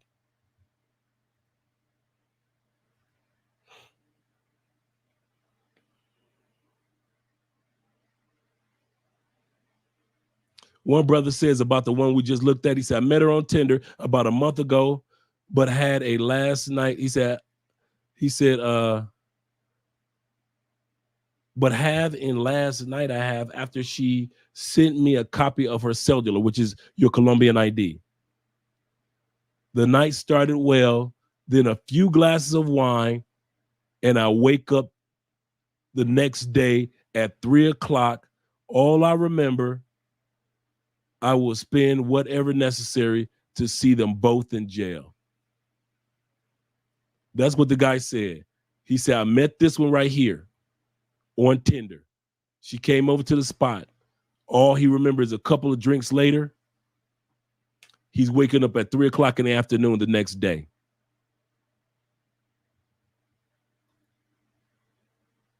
Over some pussy. Over some pussy. Oh, that'll never be me, Dre. Yes, it will. Over some pussy. I'll never let them get me like that. All you dudes that keep saying that same shit are the same ones that get got. Over some pussy. Let's continue on.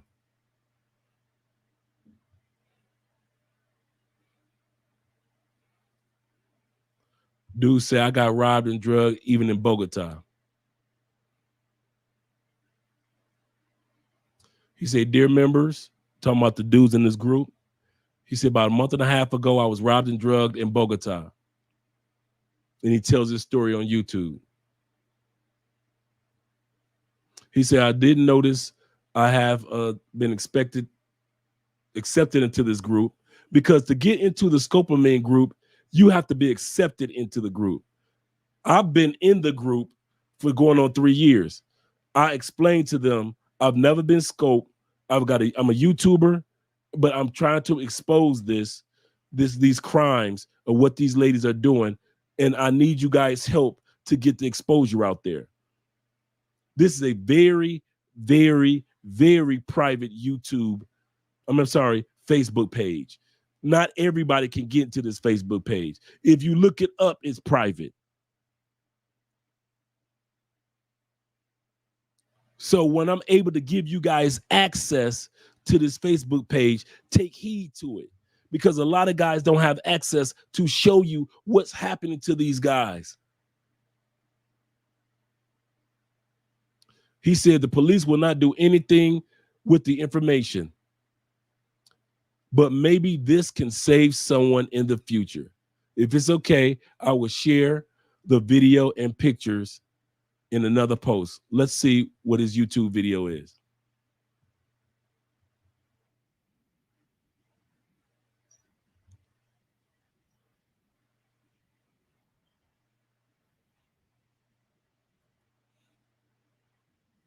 Give me a second. I was robbed and I ended up in hospital. First of all, I'd like to share a little bit about why I'm traveling around in South America. I am traveling in South America. Now, before we go any further, we're not going to watch the whole 27-minute video. But before we go any further, notice how slow his voice is slurring. Remember, not everybody after being scopolamine jumps back up and as life as usual. And you go into the gym tomorrow morning. Not everybody is like that. A lot of guys' lives are tore up for the rest of their life after getting scoped. You ain't gonna talk to your kids the way you used to talk to them before. You're not gonna talk to your mom, your mother brain will be more alert in her 80s than your brain is in your 50s after being scoped. So let's go back to this brother. And we're not gonna watch the whole thing, but I'm letting you guys know what's out there.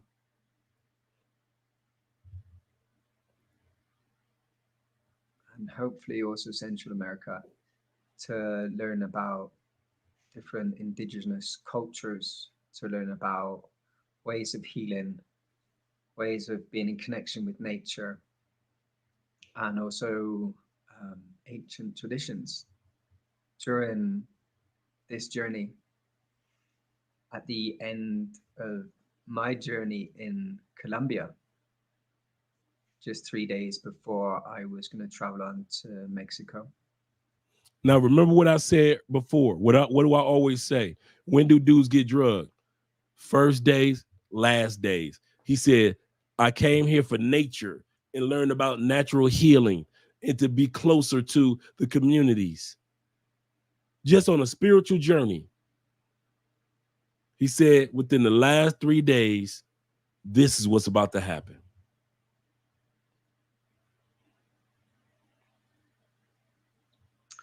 I was drugged,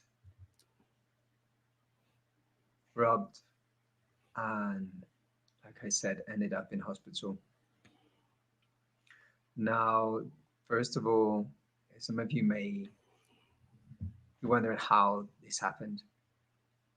So I've been traveling for, well, yesterday was 6 months in Peru and in Colombia. And throughout 6 months of traveling alone, sometimes the journey can get a bit lonely. And it's no secret that, I'm single, I'm a guy. And I think like everyone, I do wish to one day find my partner. And in those wishes, I've also obviously wondered and hoped, would that maybe be on this journey throughout South America? Now, I don't have any preference on which woman or whoever I'm going to find, but I'm always open, and I'm open to getting to know new people. And if not my future wife or my future partner, then friends, people to travel with, people to get to know, learn their cultures, learn their language. Just 3 days before, I was traveling to Mexico from Bogota. I've been staying some time in Bogota, which is the capital of Colombia. And I have, throughout many years, on and off, been on different dating sites and got to know a lot of amazing people. And also here in Colombia, also in Peru, and never had any problems, never had any issues, and always had a lot of beautiful encounters. Sadly, this was not true for this time, and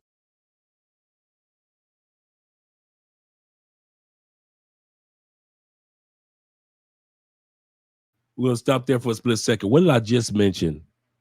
The easiest victims. People new coming to Colombia. All you experienced dudes are the easiest victims to get scoped. He just said, I've been here several times. I've been on the dating apps and met amazing people.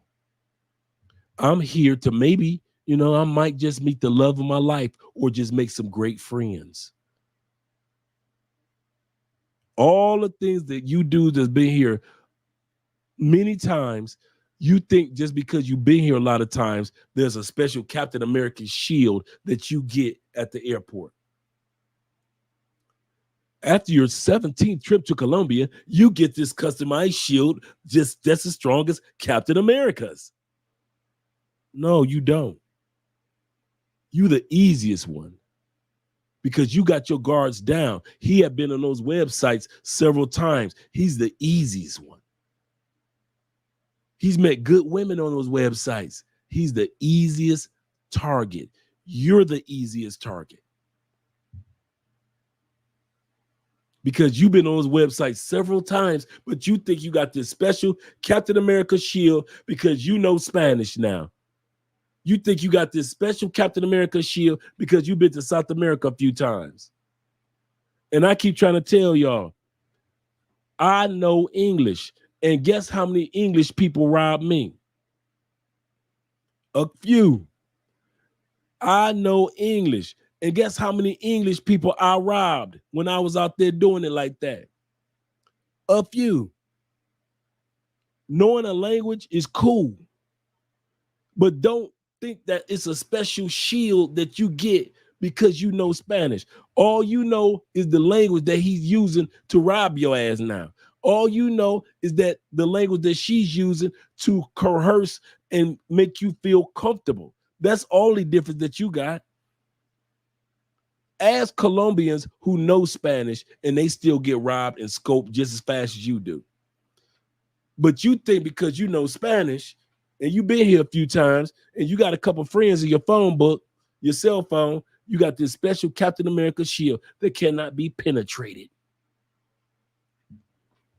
And I call bullshit.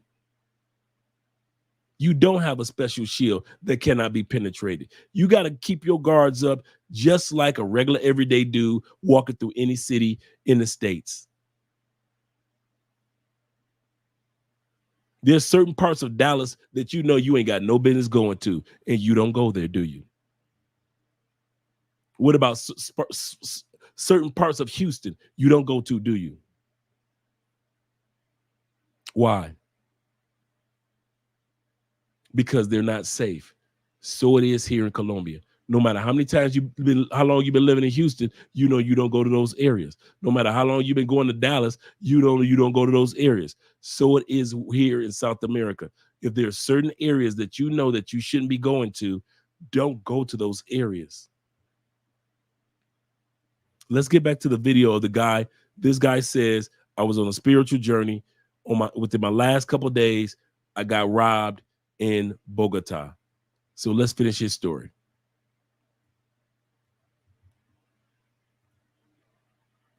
And I have also learned a hard lesson. I've had a lot of comments on some writings and some other videos I've done on Facebook and Instagram, and I now get it. It is something that's happened a lot. It's happened to many, and there are also warnings out there about it. Now, I had heard some rumors about people being drugged, taken home, getting their stuff stolen, and I've always thought I'd be careful. I've always thought I'd be taking care of myself. And I don't think I ever thought that this could happen to me. And it did. One evening, I was a bit bored, feeling a bit alone. And a couple of days before this, I was introduced to an area of Bogota where they said the nightlife was pretty cool. It's definitely worth checking out. For the most, it is a safe area to be in as a tourist. So I decided, what the heck, why not go out and just check nightlife? I'd like to say I haven't drunk alcohol for nearly 5 years, maybe more. I've had one glass of wine in those 5 years. And yeah, I love to dance. I love music. So I thought, I'll go out, maybe I'll meet some people, maybe have some fun. And then, yeah, then I can tick that off my list that I've been out in the town in Bogota. I didn't really feel like going alone, so I thought, why not check out one of my apps and see if I can meet up with someone, maybe go for some dinner first and then go out. I got in contact with this one woman, and we both agreed on that we were pretty bored and that we wished to go out and maybe get some food and just hang out and get to know each other. I finally order a taxi. Actually, I order Uber. So I figure it's one of the most safest ways of traveling around in Bogota. We agree on a place to meet up, and I go there, and this girl then turns up with her friend, and she explains to me that she's brought her friend along just to make sure that she's safe and that everything's okay. I think that's an amazing idea. I think it's clever.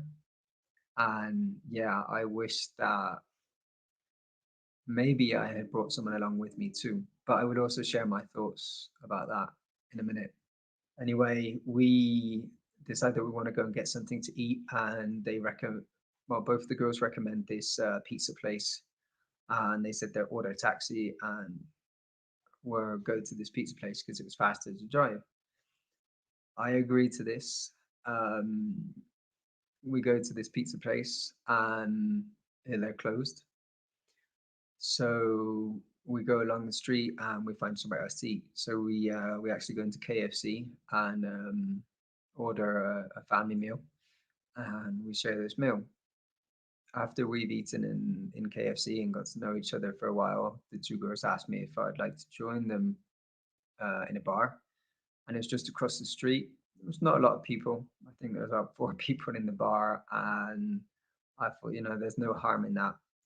So we go over to the bar and we buy three beers, one each. And when we're in the bar, we get to know each other more, and we're there about, I wouldn't say for more than 45 minutes. And the friend that's with her turns around and says she would like to go home. They're both saying that they feel safe situation. So the friend's going to go home. We didn't even talk about what we were going to be doing after. But the friend asked if we could follow her home because she didn't want to walk home on her own. Again, of course, I agree. I think this is a good idea. I don't want some girl walking alone home in Bogota in the middle of the night. I think it's about 11:30 in the evening at this point. Just before we start walking her home, we cross the street over to a supermarket where the friend buys a Red Bull. We go into the supermarket, buy the Red Bull, and we start to walk. This is the last thing I can remember that evening. Now, I don't know this. This is obviously something that says in the report from the hospital. I arrived at the hospital about 3:30 in the morning. So 3.5 hours had passed. I can remember vaguely standing outside the hospital asking the ambulance for help. I have no memory of whatsoever feeling slightly drunk, feeling dizzy, or in any way feeling something that I shouldn't have felt. So it hit fast and it hit hard, whatever it was they give me. I have absolutely no memory of where I've been, no memory of how I got to the hospital. no memory of what's happened to me, or whoever has been around me. And this is probably one of the worst things to handle. And it's also one of the most scariest things in my mind, what's gone on in this moment, and the fact that I can't remember anything. I would like to also say, as I was saying earlier, I'd share my thoughts on bringing a friend. Now the last couple of days, I've been reading loads of other reports about this happening to other guys. Even when guys have been together, friends or travelers that have joined up and gone out together, these things have then actually happened to both of the guys that have gone out. So I'm mixed with those feelings. One way, I really wish I was with a friend that could have maybe saved me. On the other hand, I'm really, really glad that I was not with someone else who ended up in the same boat as me.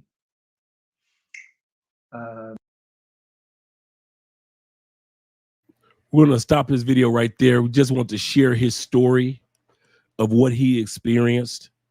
And remember, I got this from the Colombia Scopolamine group. That's what this video was. That's where it came from. It came from this Facebook group. And like I said, this is an exclusive group. He said in the comments in the group, he said, I didn't even know I was approved to get in. After I got drugs, he said, I wanted to get in the group. He said, but I created the video. He said, but I didn't even know I got approved to get in. He said, but now that I'm in, I'm posting this video. So that's where that video came from. We're about to go to the super chats. Remember, the one guy said about this woman, she tried to set him up. There are more videos and pictures of women. If a woman makes it to this page, I'm going to say this again. She's either drugged somebody and the police are looking for her, tried to drug somebody and the police are looking for her, or plan on drugging somebody.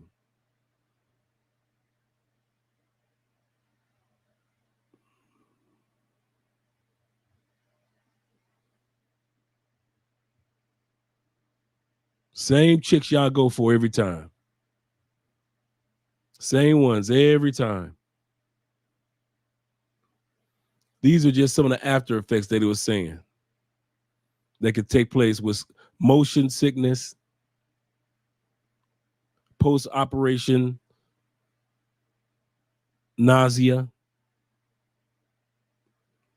vomiting, prevention, some of the things that are out there. It's just so sad that all this over some coochie.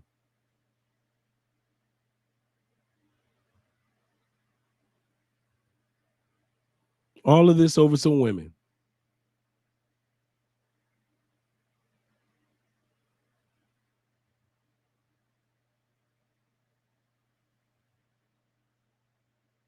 This was October 11th.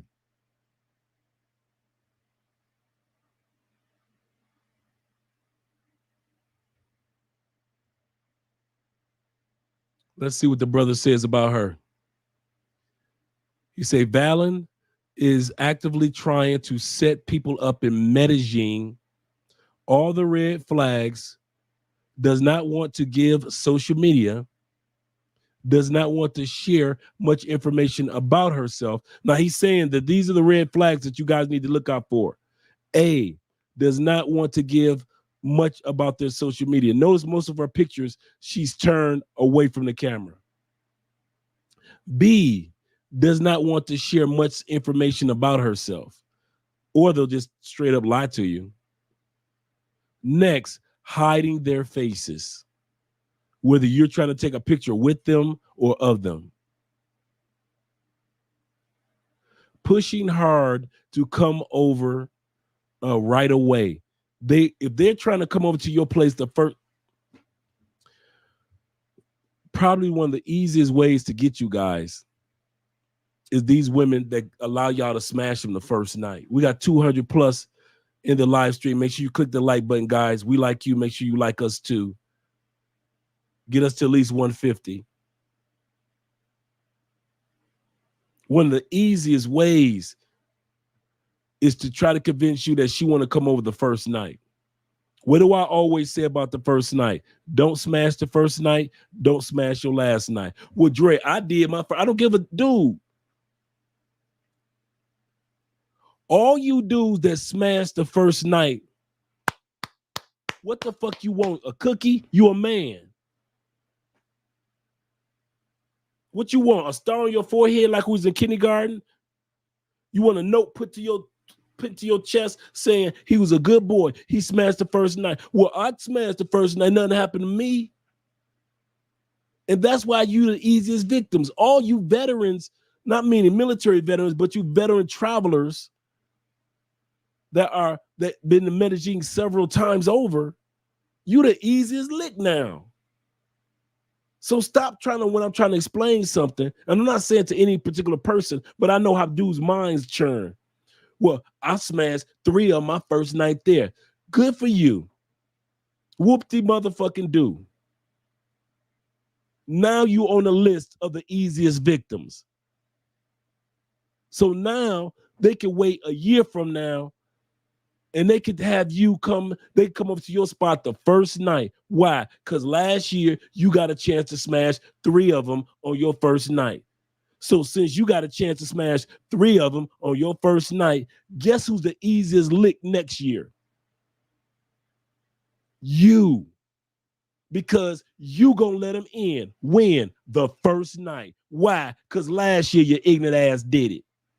That's why you dudes who are going to Medellin so often, going to DR or going to Brazil or going to Cartagena are the easiest licks, because can't nobody tell you shit. Because of your past experiences, you gonna get got. So go ahead. Can't nobody tell you shit. You just watching us for entertainment anyway. Cool, got you. I understand. So I love you, brother. But at the end of the day, I'm telling you, brothers, these dudes are telling you on their videos. DC Rob is telling you. Razor Ray is telling you. I'm taking you directly to the Scopolamine victim website, and I still can't tell you shit. I take you directly to the website where it's nothing but or try to get up by these women, and you still think that what you experience is the only experience. I'm telling y'all, brothers, man, you keep on thinking like you brothers gonna continue to get set up. Like the guy just said, they'll go to the super chats. He said they push you hard to come over to your place right away. Also, they will push you hard to drink. He said, beware. It's crazy how common this is in Medellin now, and how many girls raise major red flags.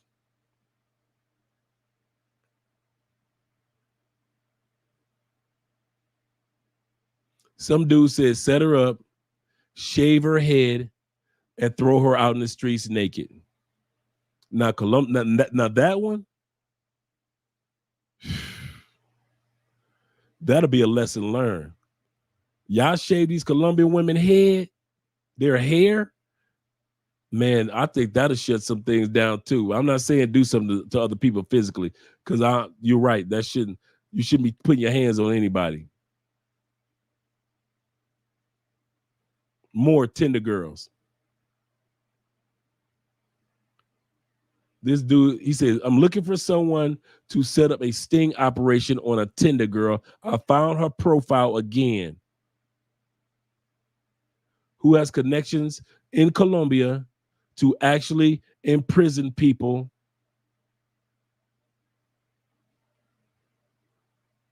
as the fiscally dropped the ball. I wouldn't know what that is.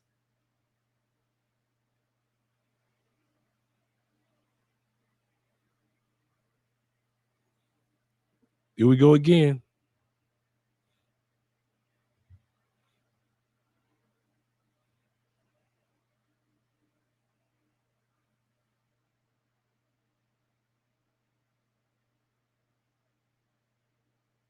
Here we go again.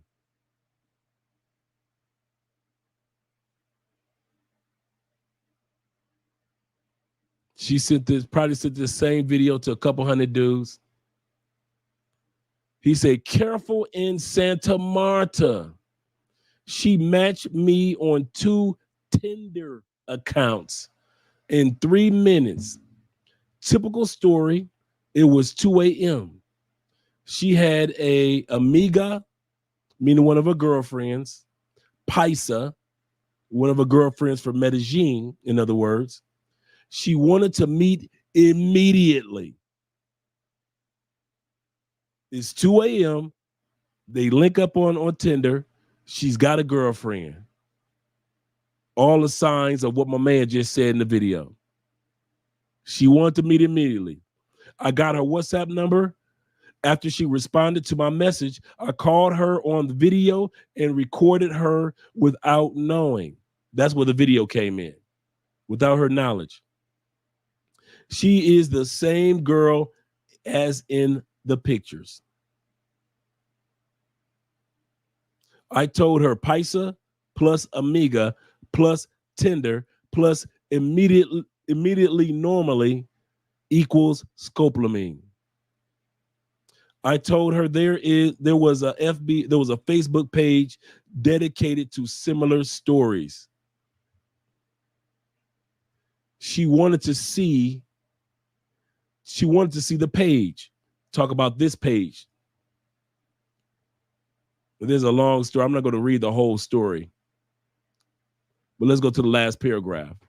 As I asked her to explain why she was so nervous about this group, talk about the scopolamine group, and why she had 2 profiles on Tinder with different names in her cellular is the ID, and she didn't respond. Of course she didn't respond. So now posting her here, he said, no, I'm not posting her here, will share more privately if needed. Tried to email the administration of the group 2 days ago to warn him of new members, but he never responded. So now the females are creating fake profiles, Facebook profiles, to see if they could get into this group that I'm in right now, the Colombian scopolamine victims alert. So they'll get a chance to see if they're in this. Because if you are not a member, you can't see all the stuff I'm showing you guys. If you're not a member, you can't see this. It's very private. Some of you guys might be looking at pictures right now of women that you know.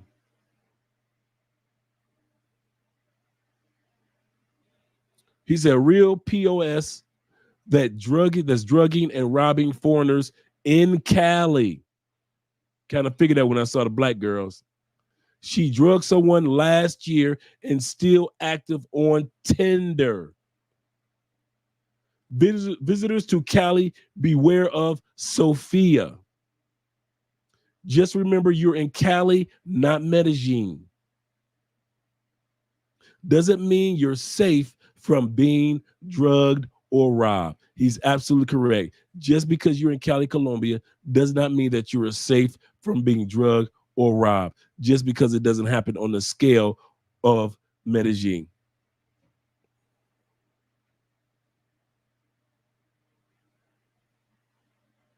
I don't know what this one's about.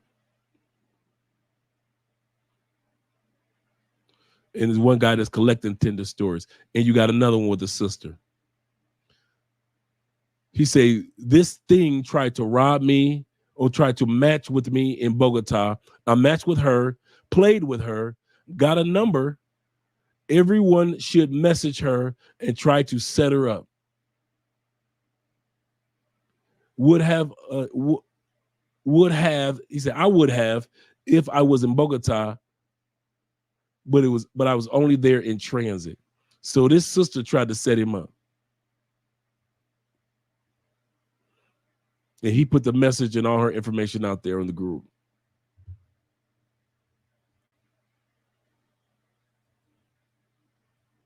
Let's go back to the super chats. And then I'm going to come to you guys' comments. I see I'm way behind too.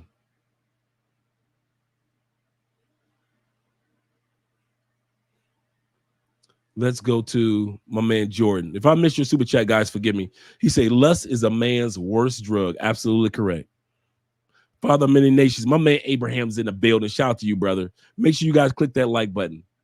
He say much success to your up and coming surgery. Yes, I've got throat surgery coming up in the next couple of weeks. I should not be raising my voice, gentlemen, but I am so passionate about this. I'm tired.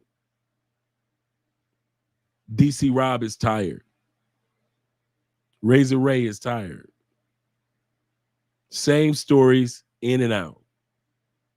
Year in, year out. This ain't something that the politicians can change. It's something that we're going to have to change ourselves, guys. Shout out to my man Will with the $9.99. Will says, "What's up, Dre? Put in the positive information." He said, "Put in the positive info out.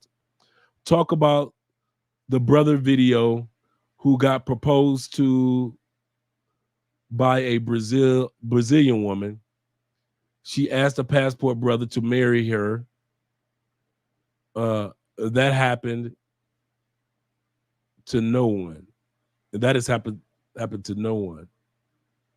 I have had a guy reach out to me. Shout out to my brother. And he sent me the video. And I do need to talk about that. And I even want to have him on the show, to where his Brazilian girlfriend did ask him to marry her. You're correct. Brook of the Tail says this. Brook of the Tall, sorry. Brook of the Tall with the $5 super chat. He says, they buried him in Rio in a wall of the bridge with the number as identification. Dang. He said, I was there. Oh, it gets real. You don't even get buried underground. You get buried in a wall of a bridge. Dang. He said, Dre, did you get a chance to listen to the song from yesterday? Actually, I didn't. And I have it written down right here. I actually have it written down right here. If you're talking about the song Royce Part of Me, I haven't had a chance to hear it yet. Shout out to my man Victory in the building, my brother, my dude with the $10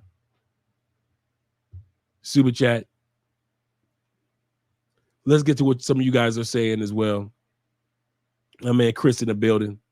Chris says Medellin is averaging tourist deletions a week. Yeah, at least one. Shaking my head. Yeah, man, it's going down in Medellin. It is going down. I kid you not. Yeah, I'm giving the real talk. Yeah, I know it's humorous, but I'm trying to keep it real as possible too. Shout out my man DJ in the building. Keep your head up keep your head on a swivel. Yes, sir. Exactly. Shout out to my man Ray also being in the building.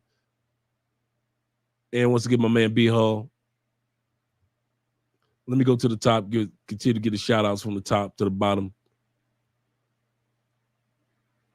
For all you guys that came in earlier. Because, yeah, shout out to my man Jimmy. He said, do the consultations before you go. Be safe out there. Did a consultation with Jimmy. I got a consultation with a family coming up next weekend, too. It'll be my first family consultation. They're going to be coming down visiting. He said, I use Duolingo to learn Spanish 10 days now. Shout out to Duolingo. Shout out to Pinterest and all the other, Babbel. Shout out to those. My man Charles in the building, he said, that's fire. Intro means that we got a good show. Excuse me, tonight. Be sure to wipe your feet and hit that like button, hit that subscribe button. Shout out to you, Charles. Thanks for being here, brother. Yeah, he said best to enroll in the language course. It'll serve you better than Duolingo. That's what I did. That's why I say shout out to Pinterest as well. You're right.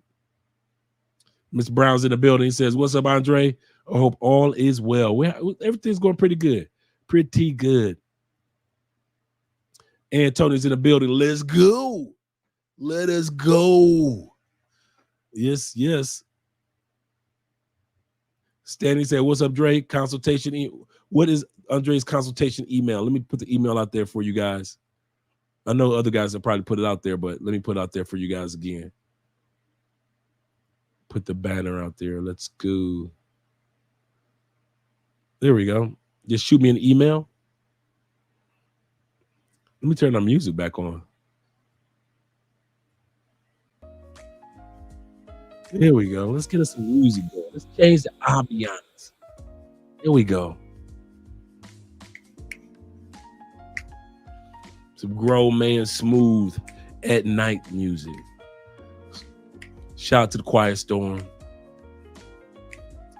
Oh, yeah. There we go. Some grown man music. Grown folk.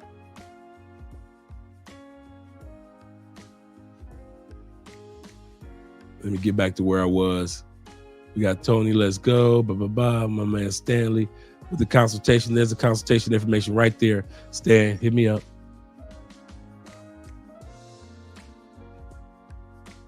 Once again, my man Jimmy. Let me just hit up people that I haven't had a chance to. Like my man Julian's in the building. Shout out to Julian. What's up, man? What's up to you also, brother? Let me just hit up people I haven't had a chance to say anything to. Buck Travels in the building. Oh, I'm doing something right tonight. I'm doing something right tonight. Shout out to Buck Travels. He said that's a bold prediction. Yeah, that's a real bold prediction. I predict that next year it will not just be a YouTuber that got robbed. There's been plenty of YouTubers that done videos that getting robbed. I don't know what race, culture, or creed that is going to be, but I do believe that based on the trajectory of the robbings that are taking place of travelers, that one of them is going to be a YouTuber next year. It might not be a Medelin, but I do believe that once you the way that we're carrying ourselves as men, with the level of thirst, one of us are going to get got. And we're going to end up being buried in a bridge, never to be seen again throughout the eternity of time. By the time the sun continues to expand to the point where it has blown away Mercury, and Mercury does no longer exist, you will be around in that bridge long enough for the sun to expand to where it's blown away Venus, and Venus no longer exists. You will be locked inside the grave of an unmarked grave until the sun expands and obliterates the earth and it no longer exists. That's how long you and your body are going to be stuck inside of an unmarked grave over some sex. That's just pure science right there. Shout out to my brother. He said, well, shit, hopefully something smarter. He said, hopefully they smarten up and don't get got. You would think so, wouldn't you? We would think that after making all these videos and seeing all these videos and seeing all these news headlines, you would think dudes will wisen up, at least a little bit. Men gonna be men, but you would think we would wisen up just a little bit. But it's getting worse and worse and worse as the years go by.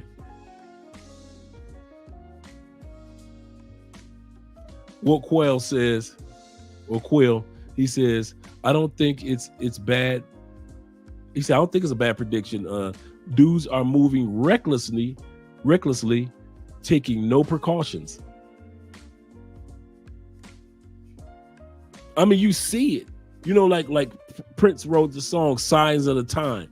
And the disciples asked Jesus, well, when do you know it's going to be the end of the world? Jesus say, read the signs of the times. When you see the moves that some of these YouTubers are making, you can see it's the signs of the time. It's not just going to be you guys that watch the YouTuber. See, right now what's happening to the guys that watch the YouTuber.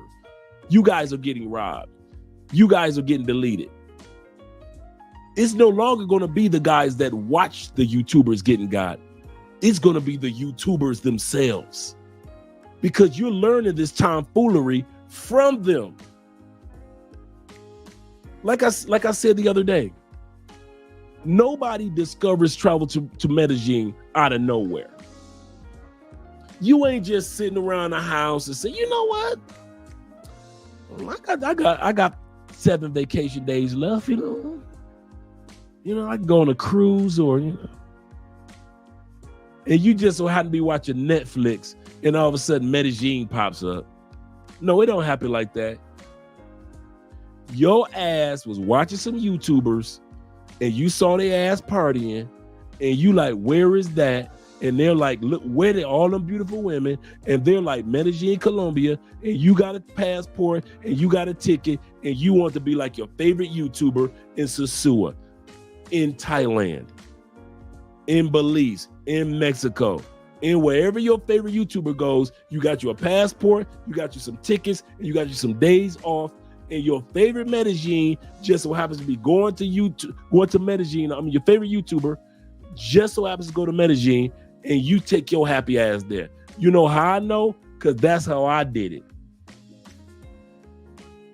Even though many of my friends in Tampa were Colombians, and they said, man, you need to go visit. You visit everywhere else. Go visit our country. And I was like, no, I'm good. Until I saw Passport Heavy Jabril. His first video in Medellin, he did the economic breakdown between New York and Medellin, Colombia. I was like, what? You know, I'm a numbers dude. I'm like, what the heck? Then I sat back, and while I was watching him, all of a sudden, a YouTuber from DR named Taylor Made Dreams was just moving to DR from Atlanta. And I started watching him. And he had a guest on there, a young guy named Ace. Small YouTube channel. Didn't have 200 subscribers yet. And he interviewed him. And I started watching Ace Live. And I put in the comment section of Ace Live, you don't know me, but I'm coming down there. Could you just tell me about some spots around there?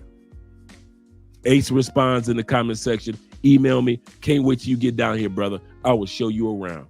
That's how I came to Colombia, through my favorite YouTubers. So don't tell me that you just discovered Colombia just walking down the street. You was just like me. It's just one door opened up another door, that opened up another door, that opened up another door, and all of a sudden you found your happy ass with a passport in one hand and a plane ticket in another. Well, I came down before you two, and y'all the easiest victims once again, because y'all the ones that's faster to let y'all guards down. So all you 2010, 2015, 2003, 1992 Medellin visiting dudes, I ain't got no respect for y'all, because y'all been down here a few times. I'm gonna tell you something even more. I would rather go to Medellin with a newbie than to go to Medellin with a lot of you veterans, because y'all guards are so down so much. You take me to some bullshitty ass places, you would get me robbed. Why? Because you've been to that spot 15 times and your guards are down. So you assume that ain't nobody gonna rob you because they all know me over here, and bam, you get robbed, and now I'm standing next to you. Guess what I get? I get robbed. So a lot of you veteran dudes, I don't even fuck with you. Especially if you only know the broke areas of Medellin and you ain't never been to a 5-star, 6-star restaurant in Medellin. That's why when I hear dudes in Colombia say, Colombian food is nasty. It's bland. It ain't got no flavor to it. I don't like the food in Medellin. It's bland. It ain't got no flavor to it. I say that's because y'all ass only go to the spots that give you a $2, $5 breakfast. Me and Andre hit those spots every once in a while too. Those regular mom and pop spots. If you got American dollars, you could be in some of the best breakfast spots in all of Colombia. Me and Andre go to some spots that's so amazing, so off the charts, that you like, this Colombia? And then you get the bill, only $40 for a 5-star restaurant? Eating some of the top cuisine?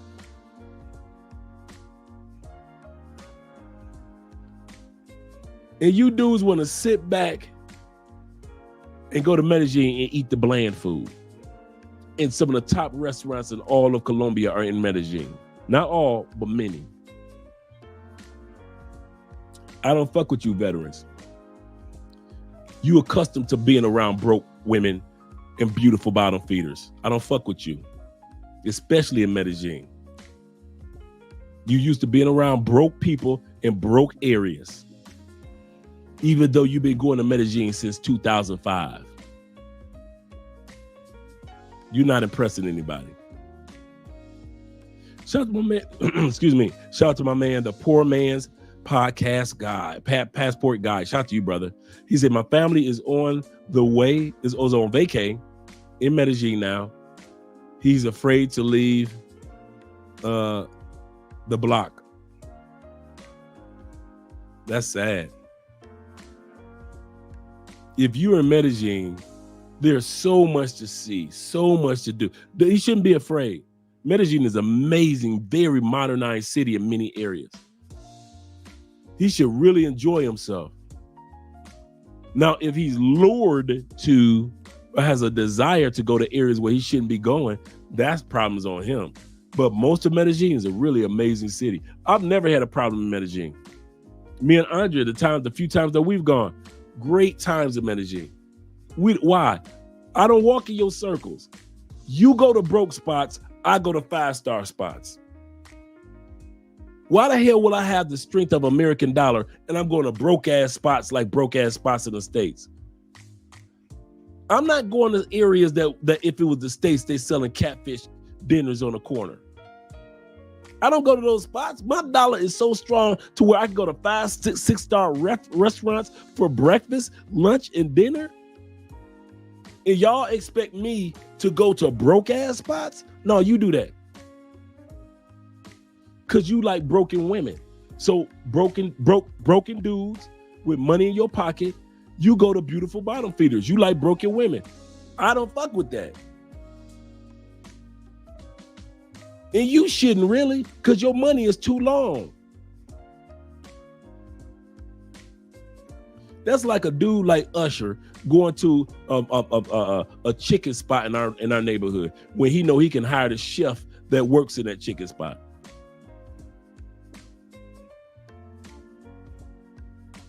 But since Usher got his ass over there in our neighborhood trying to hang out with our broke ass, aka Nipsey Hussle, that shit shouldn't have never happened to Nipsey. Why? He should have never had his ass back over there. But we open up a business over there. I don't care how many businesses you open up. Okay. Is there a McDonald's in every neighborhood? Damn near, in the hood. Every hood got a McDonald's, right? When have you seen the descendants, the sons, grandsons of the brothers that purchased McDonald's?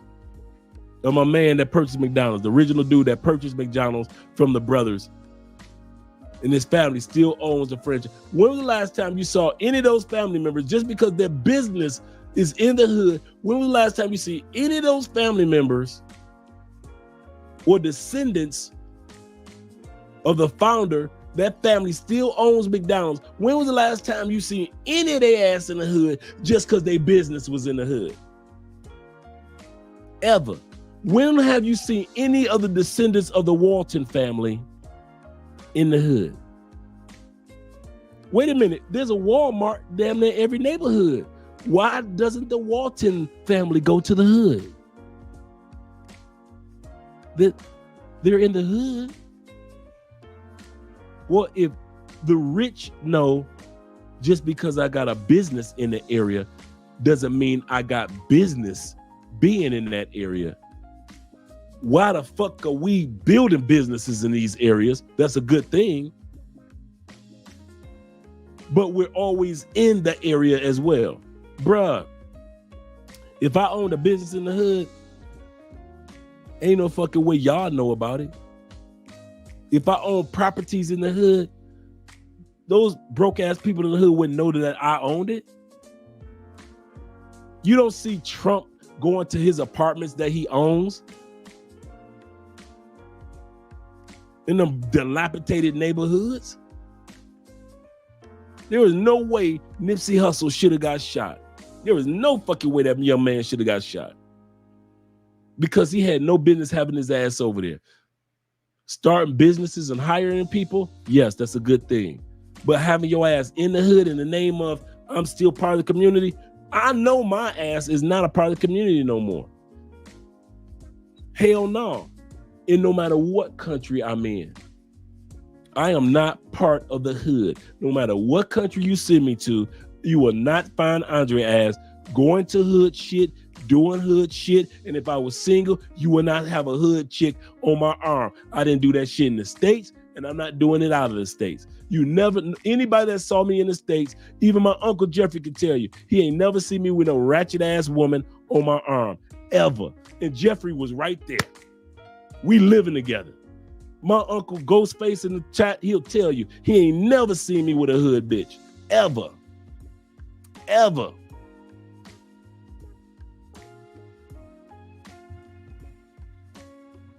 And since I wasn't like that in the States, you think I'm gonna be in a hood in another? Get the fuck out of here. Shout out to my man Capricorn in the building. Shout out to you.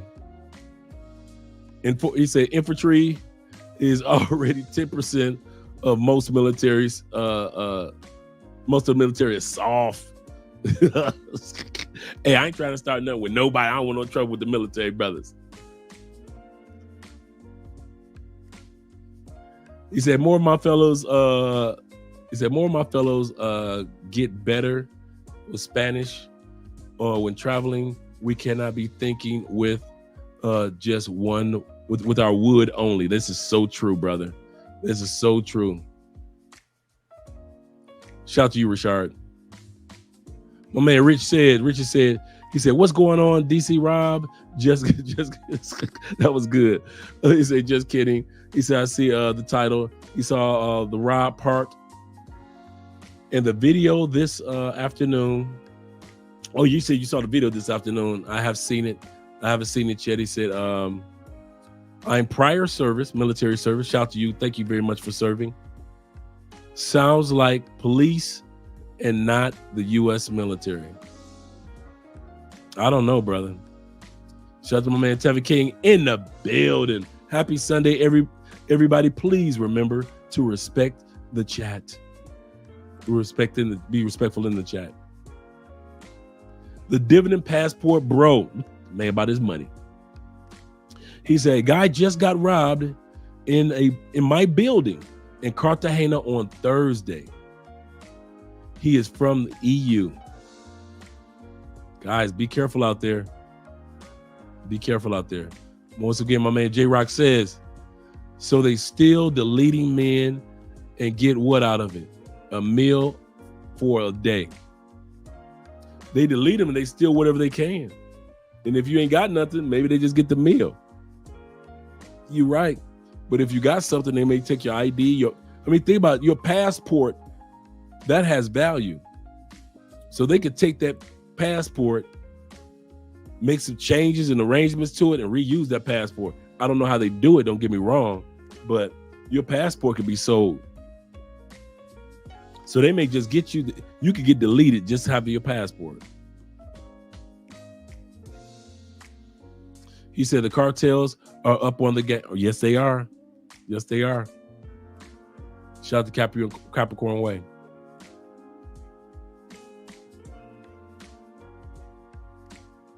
My brother says, not liking alcohol helps me stay safe. Only time you guys will see me out if I'm drinking, and I drink with wisdom, is when I'm out with you guys. Other than that, no. You see me a Friday night drinking hand, drink it. That's it. I got so much liquor in there. Hey, speaking of what I need, you guys bring a lot of liquor down here, and I appreciate it. What your boy needs y'all to bring down now, can anybody remember to bring your boy some grits?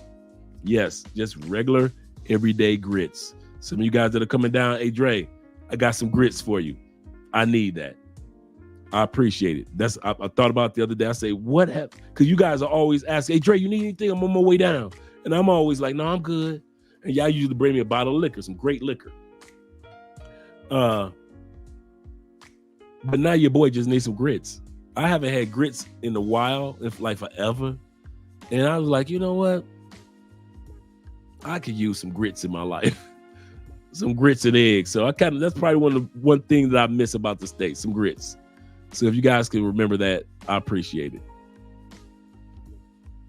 Rich also says, see, in the military, they get the situation awareness briefing, but unfortunately, some of these guys were not briefed. Yeah, that could be true, my friend. Yeah.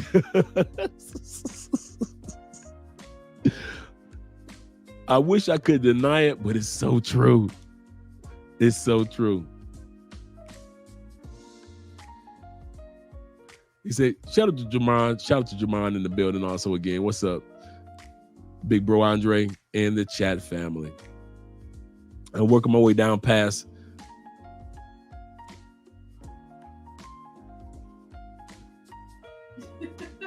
Yes, ma'am. You need something? Some tea. Thank you, babe.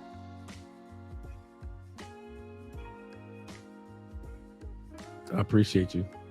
Appreciate you too. Why you want to smell it like as if I put some liquor in there? No, it smells like cinnamon. Oh, yeah. This is one of your colognes. Oh, okay, yeah. Cologne of the night, guy, is actually oud tonight. Cologne of the evening is a rose oud by Martin Martin. Or Martin Martin. Rose oud. Very, very Middle Eastern. Very good. Oh, that's really good. Really, really good.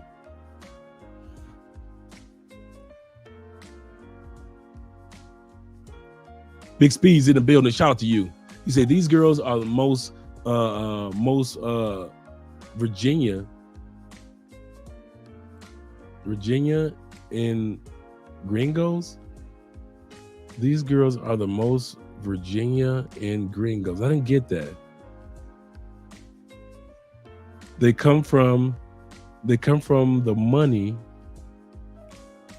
and you get to kiss their chest, and they will put you to.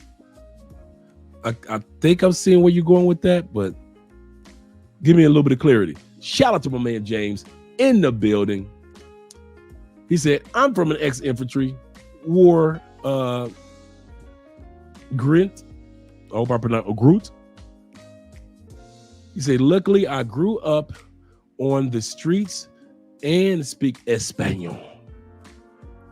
He said, I never leave my drink unattended in Colombia. Thank you, brother. Thank you. We even do that when we go hanging out. I don't care if it's security everywhere and it's VIP. If you guys are on the dance floor, I'm sitting there watching the drinks. If I'm on the dance floor, there's always somebody right by our spot. There is not somebody at our spot. If you're walking to use the bathroom, I'm sitting right there just watching our stuff. There is no, if I put it down, let's say one of my songs come on, right? So I gotta hit the dance floor. I just bought this soda, right? This Coke, just bought some Coke. Only took 2 sips. Ice cold. I know if I don't finish this soda, and I get on that dance floor, I'm just going to order another soda. I'm not going to go to a dance, put a drink down, go to the dance floor, and 10 minutes later, because you know salsa songs are long, and then come back and drink that. No, that's not going to happen. That Coca-Cola, I chalk it up to the game. I'm just like you, James.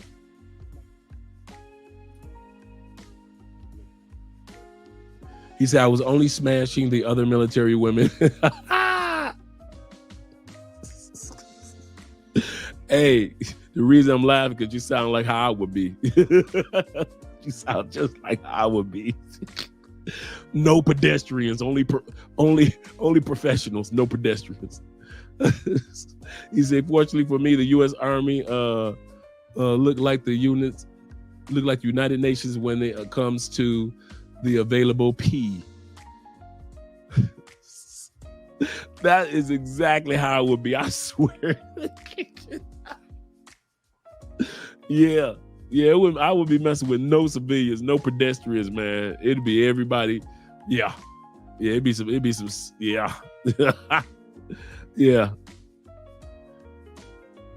So I'm with you on that one, brother. Ah, that's a good one. Let me scroll down toward the bottom. My man E-Man is in the building. Shout out to you, brother. Darth is here as well. He said, otherwise, they will know what is happening. I think I'm dipping in the conversation. Shout out to my man being in the building. He said, dudes are not street smart. Yes, just because you're book smart does not make you street smart. I'm one of those dudes that's fortunate that I'm very book smart, but I'm very street smart too. I think that's one of the few things that I can say. But even my street smartness got me caught up for 10 years. So how street smart was I? But at the end of the day, yeah, you were absolutely correct. He said, I asked you, you said my question was stupid. I asked you about the cartel and the threat of crime. You said my question was, did I say that? I hope I didn't say that because it depends on what the question was. I don't remember answering your question, or maybe I'm responding to a statement that you made to somebody else. Dealing with the cartels out here is not a stupid thing. And what I mean is, you have to be wise that behind the women are a bunch of men. Behind many of these women that get you guys, there's a whole team of men that have trained them. They train these women to the point of once you are drugged, you got so many seconds to get him. You know, like when you see in the movie, like we've got 14 seconds before we can get the diamond and we need to be out of there. That's how well they train these women to drug you and know exactly where to go. These women have it down to a science. Soon as you hit the counter, bam, they know, okay, we got a certain amount of time before it looks weird for us to be walking up out of here. So let's hit it. Usually guys hide their money here. They hide their passports there. The computer is over here. Let's grab this, get this, blah, blah, blah, blah, blah, blah. And they do it so fast, so efficiently. Why? Because they've been trained by the men in the cartels to be able to do that. You're absolutely correct in regards to, like I said, my bad if I saw your question in regards to the cartel and I said it was stupid. Because when it comes to the cartel, there's nothing stupid. There's nothing stupid. And so, yes, behind those ladies are the men.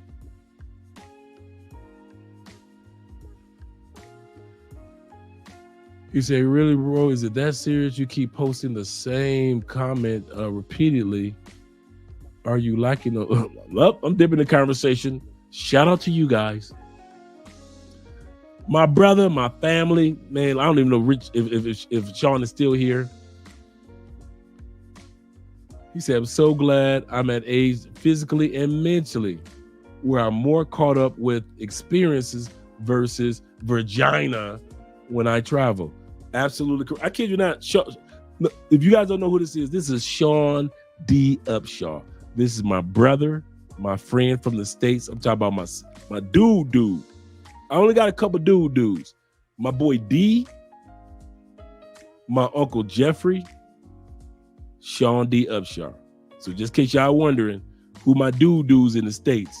Now I got some partners up north, my man Rick and D. My other partners up in the States. I'm talking about my dudes over the last 14, 15 years. Paul Bearers. These dudes right there. And I'm just like Sean. When I came to, dude, I'm gonna tell y'all something in all sincerity. I never knew any of this stuff existed. Even though all my little friends in Colombia, I mean in Tampa were Colombians, and I'm living off of Armenia in the Colombian neighborhood. I didn't come to Colombia because of the ladies. Man, I kid you not, that was the last thing on my mind. It was just like Sean. I came for the experiences, the like I said, I'm online, I'm looking at the rock, the Guatapé rock. I said, ooh, 625 steps. I think I can do it. So someday I'm gonna go to Guatapé and I'm gonna walk up the rock. That was me. Oh, wow, look at that part of Colombia. Look at this part. They got oceans in Colombia. They got black people in Colombia. I'm looking for the experience. I kid y'all not. I come down here, y'all start telling me about brothels and strip clubs and all that. I don't think about none of the dude. I was far from, I wasn't even thinking about nightclubs when I came to Colombia. I was thinking about museums and things you could do during the daytime and excursions and tours. That's what my mind was on. I was, I've been traveling forever, so I always did that in every city. I never thought of, it never came to my mind to go to a country because of women. And then when I got here and I'm hearing all these thousands and thousands of dudes coming to Colombia for women, I'm like, okay, they're beautiful, they're sexy, but so ain't none of y'all coming to Colombia for Colombia? And it was very few of us. There was very few of us getting off the plane for Colombia or South America just for South America, just to enjoy the fact that we're in another continent. There were very few of us. To this day, it's still like that. Most guys, they come down to Colombia for vacation to party with the ladies. There are some of us that come down here to enjoy the country itself and meet the people themselves. Shout out to my man Sean being in the building. I love you, brother.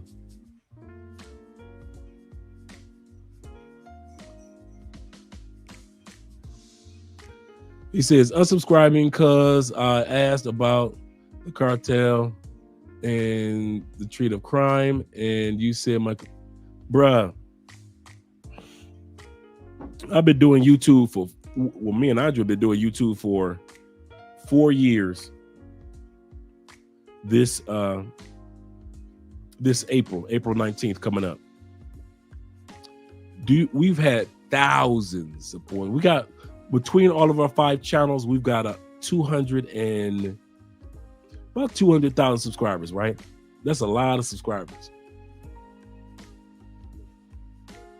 When you're a YouTuber, you'll probably lose 50,000 subscribers. It's just that it's like a bus. It's just people come and go. So when people sit back and say, well, I'm unsubscribing, you ain't invented nothing. You don't move a YouTuber. When you say your favorite YouTuber, if you go in and you say, I'm unsubscribing, I promise you, it does not move us a millisecond, because that's the algorithm anyway. People subscribe, people unsubscribe. People subscribe. It's like this. 30 people subscribe, 2 unsubscribe. 200 subscribe, 10 unsubscribe. 3,000 subscribe, 16 unsubscribe. You'll always have that push and pull of subscribe and unsubscribe. So when some dude sits back and say, I'm unsubscribing, all right. You ain't gonna be missed. You part of the algorithm anyway. I mean, I've been doing these live streams long enough to know, I know some dudes that came in and liked the channel, and some dudes that came in and didn't like the channel and they unsubscribed. It's how the algorithm works anyway. So you'll never see YouTubers get upset about that. That's crazy. Sean D says this. Sean D up, Sean. He said the Eastside Detroit gave me that yes, it is. Shout out to my Eastside brothers.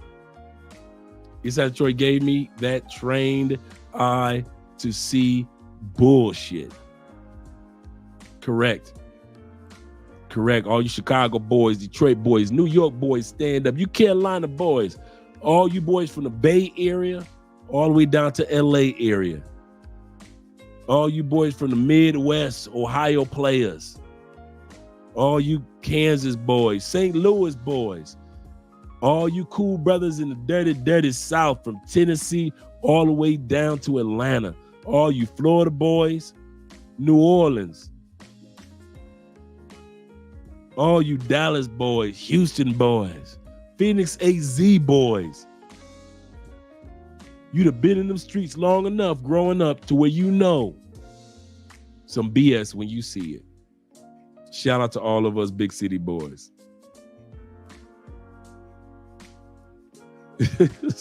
Yes. Yeah. I didn't even know the dude was here.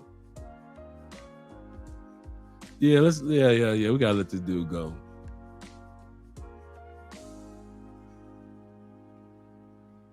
So any comments that he's made, I believe that they're gone too. So yeah, that's what I did.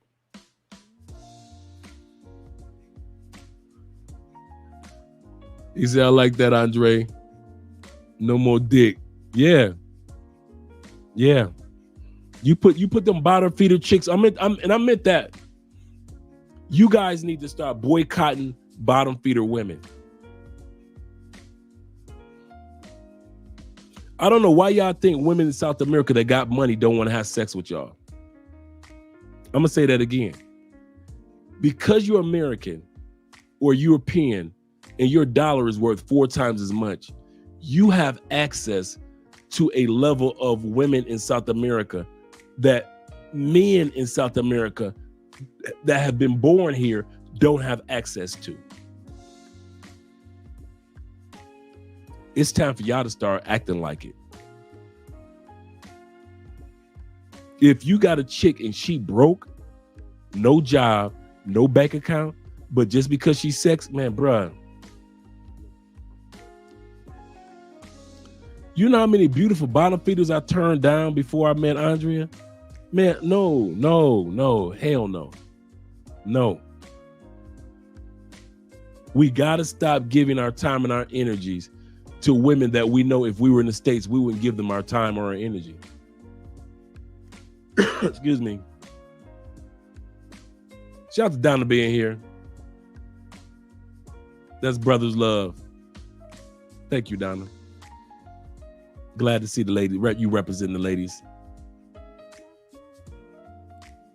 Sir, do you do consultations? Why pray tell? Yes, I do, brother. Yes, I do. According to that big schedule that's on the walls, all consultation schedule. So hey, if you guys want a consultation starting next week, email me. I just had the email posted. Email me. And I'll make sure that you have an excellent time and a safe journey back home. But this week, consultations are full, completely full. All 10 are full. So any consultation that you want will be starting next week. All right. What is a restaurant that I wanted to go to in Medi, and I ain't going near there at the moment? There was a restaurant. Okay, cool. Yeah, man. Shout out to my man Jimmy in the building. Once again. The global homie is in the building. Oh man, my boy. He said, what's up? He said, better take time salsa lessons. That'll help you out a lot. Like I'm doing. Meet some regular working chicks out dancing. Bruh, I'm telling you. I have met, bruh, I'm gonna tell y'all something. You know, your girl Andre in here. Man, I done got so many gorgeous, good women that I met from the dancing. I'm talking about back even when my dancing was clumsy, long before I met Andrea. I kid you, I always say this, I've met politicians on that dance floor that I smashed, attorneys that I smashed. I've met business managers. I've met school teachers that I've smashed. I'm talking about literally with my beat up Spanish, no Google Translator, after the dance, exchange phone numbers, and I take care of my business eventually. No one night stands, of course.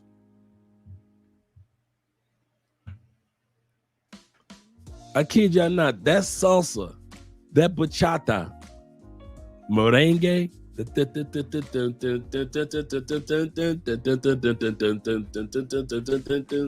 merengue, I'm telling y'all, man, it will open up so many doors of conversation.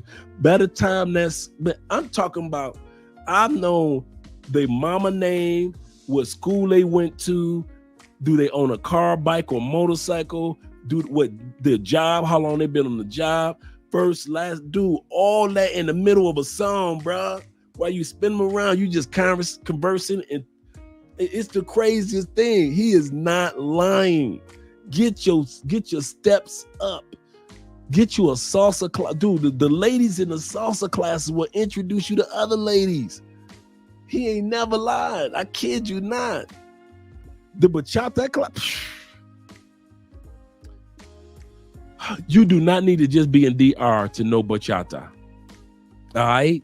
Get your lessons in, man. He is not lying. That is 100%. I'm living proof of that. I am living proof of that. You will meet so many people on the dance floor. Even to this day. Bro, I kid y'all not, man. Dude, we were at the club about a month and a half ago. It was, I forgot what celebration it was. And we're in the VIP up top. Some of you guys know when I take you to that like really nice club, and we always go. There's a big security brother that I'm cool with. I mean, this brother's big. Like, dude, this dude should have been drafted for the NFL. This is a huge brother, right? And whenever I come in, give me the big hug. He said, "I got you, Dre," and he'll take me to the same table, right? Up top, got the view of the whole club, right? And same booth, in other words. And right next to us was this family. The father, his two daughters, his wife, and his niece. All the women were gorgeous. He's an older dude. His daughters were like early 20s. His niece were like early 30s. His wife, his around his age. All the women gorgeous. Man, I walked over there, danced with one.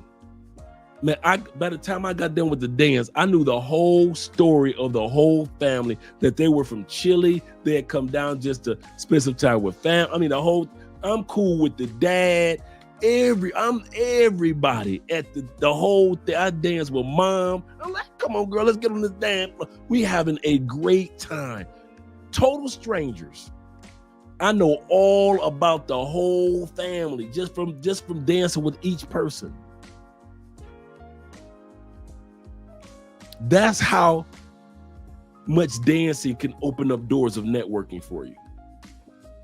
And some of y'all have already seen. Y'all know my motto. I don't cheat, I dance. I'm not sleeping around on Andrea, but I will hit a dance floor with, y'all know me. I only dance with the nicey-niceys. The ones that everybody be like, yeah, she, man. I like, man, she, woo, y'all see that one down there? About 10 minutes later, your boy heading right down there, because our seat's always up top. And I'm on the dance floor with the baddie in the white dress. I'm gonna get a dance in. And I'm gonna head right back. I ain't trying to get no numbers. I ain't trying to holler. One of the reasons I dance with very attractive women, I'm gonna tell y'all that, and I never told you guys this for real. One of the reasons I dance with very attractive women is to let you guys see how easy it is to dance with very attractive women and get to know them. I'll come back to y'all and I said, her name is so-and-so and so-and-so. She go to school at so-and-so and so-and-so. She's this much age. She lives on this particular side of Cali, blah, blah. And y'all be like, how the hell he find out about all that in Miss White dress with the big booty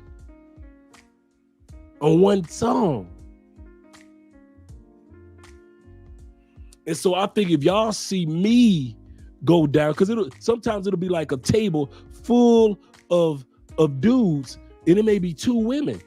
And y'all be looking like, dang, I know one of them is the boyfriend. Man, by the time I leave, man, I know everybody's name at the table. I'm good. Last week, I went to go pick up this bad chocolate sister, take her to the dance floor. The dude that was right with her handed me the cowbell. You know, Colombians love that cowbell, right? I didn't realize how heavy them damn cowbells are, by the way. Got me working the cowbell. I just went to go ask for a dance. By the time we got done, all the fine sisters that was at that table, I knew everybody's name and the 2 dudes with the cowbells.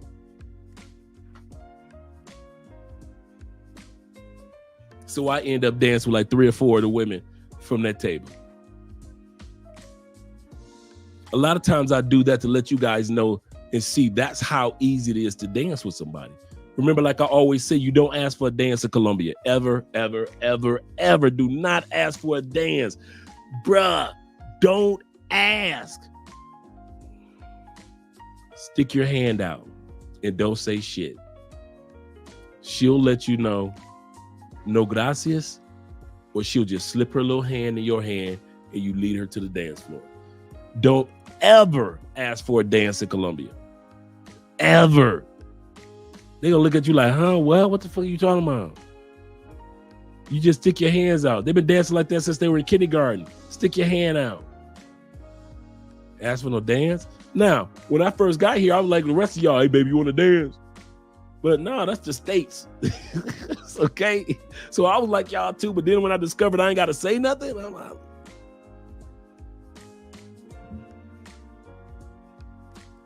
yeah, man. I don't say nothing. Shout out to my man Growth in the building.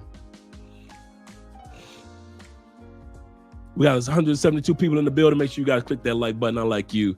Make sure you like us too.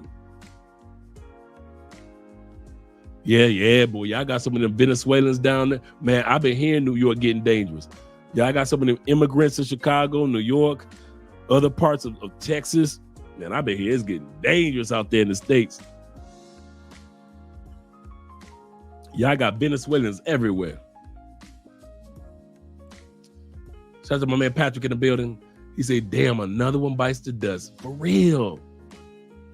Carrie Underwood, Jesus, take the wheel. Yep. Preach, brother, preach.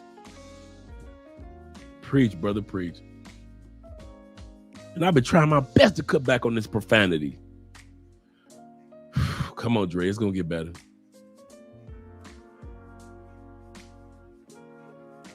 And he says it's only going to get worse. Yes, he's right. Yep, tax season coming. Now, tax season in Colombia is in October, September. But that's another reason why, that's a good point. Remember I said Christmas season starts September in Colombia? And I'm talking about serious, not, oh, let's pretend it's, no, Colombians, September 1st, let's pull out these trees and reefs. Okay, that's how serious they are about it. And they celebrate all the way to January 6th. January 6th is Three Kings Day. Three Kings Day is January 6th, or sometimes it's on the 8th. Okay. So they celebrate all, but also, so they're trying to get, the ladies trying to hustle you, not only for Christmas money, now it's also tax season, September and October. And they owe back taxes. Oh, they got to get you, player. They got to have that money. So yeah, tax season as well. So now you got to deal with Christmas. They hustling you for Christmas, and they hustling you and robbing you and deleting you because it's tax season. Yeah. Shout out to my man Stanley in the building. Shout out to you. Player with the passport is here, exactly 100. If they ain't got real contacts, etc., keep your ass out. Yes. It's that simple. Have some standards, some criteria, guys. Come on now. Basic standards will save your life. Just having some basic standards. Yeah, they be out here flashing. They do. Dudes be so. I never understood us flashing to poor people. I'm gonna say that again. My man DJ is absolutely correct. I never understood why we come to countries and flash stuff that we know that country may not have. Do they have the latest LeBrons or Kobe's or Jordans? Yes. Can everybody afford to get them? No. So where the hell do you need to be around people that can afford to get them? But y'all will come down here flashing the new LeBrons in front of in neighborhoods of people that you know they can't afford to get them LeBrons. See, if I'm gonna buy something, I'm gonna be in the community of the people that can afford that. I'm gonna be in the community among my peers. And I'm gonna tell you something. If y'all want to see some bad-ass Colombians, they ain't in the clubs. Not the clubs you go to. Them 5, 6-star restaurants, bruh. I've seen women, man, I'm talking about Colombian 10, 11s, and 12s. Brazilian 10s, 11s, and 12s. And they be in these restaurants, and they be 8, 9s, 10s, and they be doctors. They'll be business owners. They'll be like a female that own car dealerships. I kid y'all not, it be chicks that be fine with money. And some of you dudes are intimidated by that. She is 8, 9, 10, and she got her own money. I can't do nothing for her. Shh. Shh.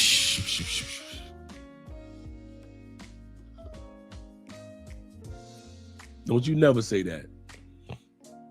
Because some of these 8, 9, 10s that are down here that are professional women are lonely. Because when they were broke, it was a lot, and they were just going to college, there was a lot of men to choose from. But now that they're gorgeous, 26, and they're a doctor, remember what I said? In Colombia, you do not have to wait to go to medical school. You can go to medical school right out of high school, and there is no 12th grade. So by the time you're 22 years old, 23 years old, you are an MD. You could be an MD in Colombia at the age of 23. And they're looking for somebody, a good dude too. And you dudes will never holler at them. Y'all do not be, don't be lying to me talking about y'all do, because most of y'all dudes don't even post those women that got education and some sense.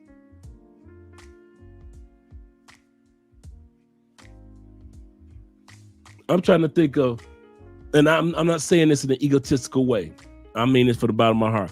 There are very few brothers that I meet that have goal-oriented girlfriends that you introduce Andre and I to. Does that mean your girlfriend is bad? No. But y'all just be having some regular ass girls, just regular everyday Colombian women, and nothing wrong with that. But y'all get with regular women, they have never been in the restaurants that y'all taking them to. Never.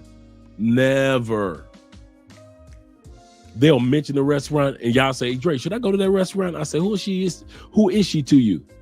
Well, she just a chick that I met a couple days ago. She real cool. I said, don't take her there. Why? I say, she wants you to take her there because she's never been there a day in her life, and you can afford it, American or Canadian. So she wants you to take her there because she knows most Colombian men that she meet in her lifetime will never be able to afford to take her into that restaurant. But for you, it's next to nothing. Don't take her there. There are other nice restaurants that she's accustomed to.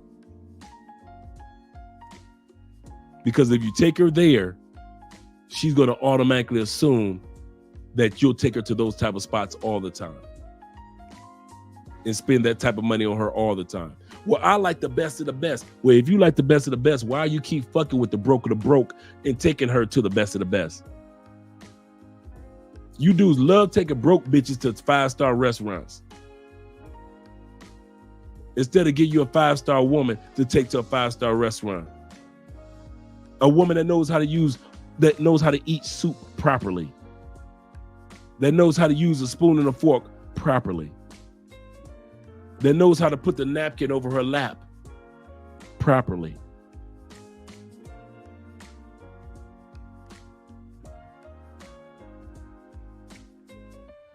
Y'all love some dumb chicks, boy, I swear. He said, as a Nigerian, I understand very well this hustling season by any means mentality. Dudes can't get back to their families empty-handed. Oh, wow, they can't go back to their families empty-handed. So they have to rob to get it by any means necessary. And that's how the women here feel. That's a good point, Patrick. Shout out to my man Eminem in the building.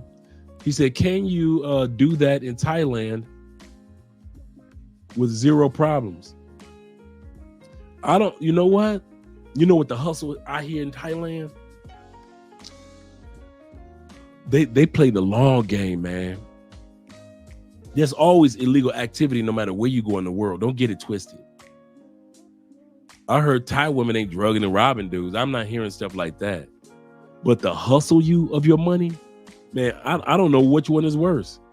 You getting drugged or I'm talking about hustling dudes out of your life savings. In Thailand and the Philippines, man, they get you dudes to think that they so much in love with you, and you start sending money to their bank accounts. Next thing you know, you didn't realize you done sent her $20,000 in the last 2 years. It don't feel like it. That's how they do you in Thailand.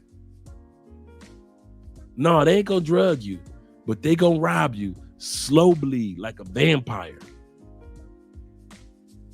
And I done heard plenty. I know one story I heard, dude sat back, white dude, sad man, sad story in Thailand. He was sending money to his girlfriend in Thailand to build a house. She was sending him photos and pictures of the house being built. Came to Thailand. He had finally retired. He had sent all the money that he had to her bank, that he had saved up to her bank account. So he thinking, I got my money over there. I got my house freshly built over there. I've been dealing with her for the last 6-7 years. I got my woman. I'm good. True story. My man went and knocked on the door. Dude came to the door. He's like, what the hell? He said, man, what are you doing in my house? He said, man, I'm sorry. He said, but this is my house. Now, you might think he might be saying like, this is my house, my woman. I got your woman. No. This was literally the guy who was in the house, the actual owner. What was happening was the woman was going to the construction site of the house every day. And she told the guys, I'm a real estate broker and I'm just trying to get footage on different types of houses that are being built in this neighborhood. Do you mind if I take video footage every once in a while? This woman was coming to this place, actually doing actual video footage of the construction of another family's house as if it was this dude's house back in the States. So she's sending construction footage and he's sending money for the construction of a house. Sending money to her bank account because he's seeing the footage, right? Looks like a house being built, right? She's in it, right? Dude had to explain to him. He said, what are you talking about? He said, my lady come here every day was sending me videos. He said, wait a minute, pause. He pulled his phone out, showed him the woman. He said, wait a minute, that's the lady that will come here every day and do videos. And so the guy who was the actual owner explained to him, he said, This is who that lady is.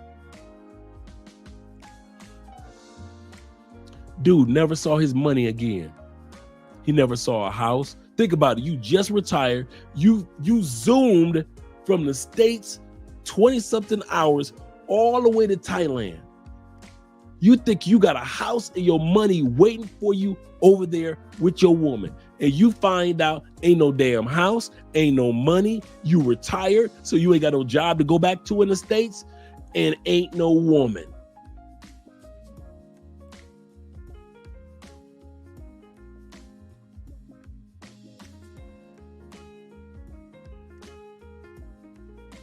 Y'all got to be careful no matter where you go. Don't think just because I got Andrea, Richie got an L. El Guapo got his wife, and all the other brothers that have great relationships with women, that you could just add water, you could end up getting a relationship that we got. Man, no. Be careful. We had to be careful too. You be careful out there, guys. I'll never forget that story. My man said, this is my house. He said, man, this is my house. He said, what are you talking about? This is my house. He said, man, me and my family built this house. He said, wait a minute, my girl built this house. He said, who the fuck is your girl? He said, this is my girl. Showed the picture. He was like, man, that's the woman that's been coming over every other day, taking videos and photos and asking questions. He said, huh? No, my girl told me. He said, I don't know what your woman told you, and I don't know about the money that you sent over, but you got player.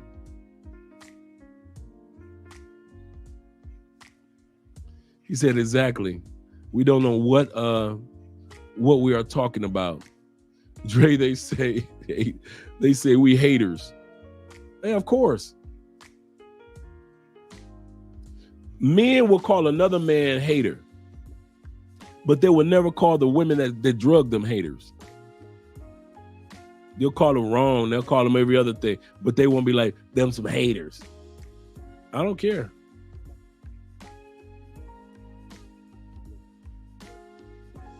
He said, I wore zero anything in Brazil and Colombia. You are absolutely correct, brother. It don't even take all that.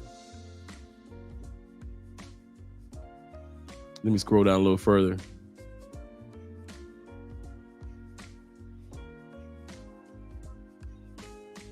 He said he's not talking about this YouTube. 6 months in Colombia, 3 in Brazil. I did not get got. Not going to Colombia soon, so it won't be next week for me. Shout out to you, brother. I ain't mad at you, Riches.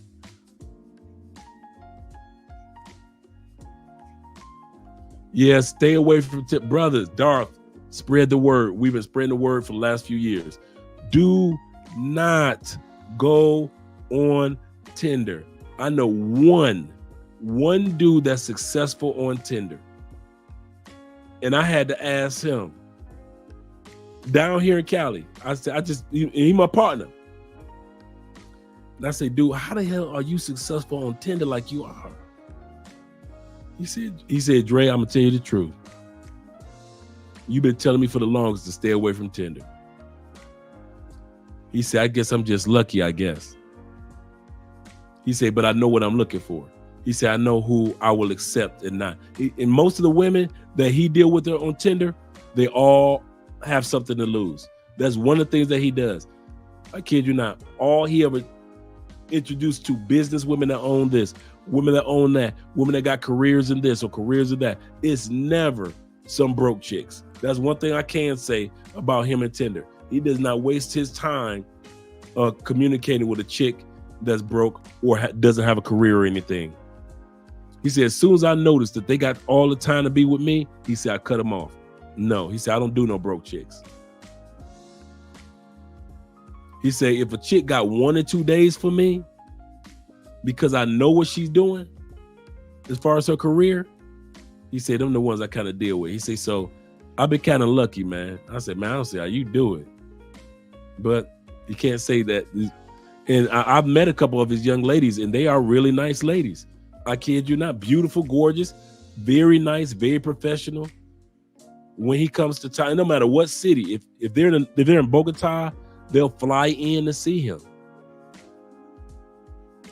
spend time with him, and they'll fly back on their own dime. I said again, he ain't flying nobody out. They're flying in to see him because they got the money to do it. Be the nicest young ladies, and they'll fly back. I couldn't take that gamble if I was singing. I couldn't do it, but he's successful. He's the only person I know that's ever been truly successful like that on Tinder with good women. But yeah, I wouldn't recommend it. Colombia has so much potential, but that country won't go for, unfortunately, because of safety concerns. Give them a bad name. Colombians hate that too, man, Patrick.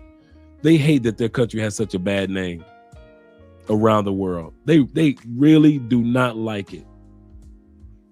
But you're right, and they know that it exists. They know it exists, but they hate it.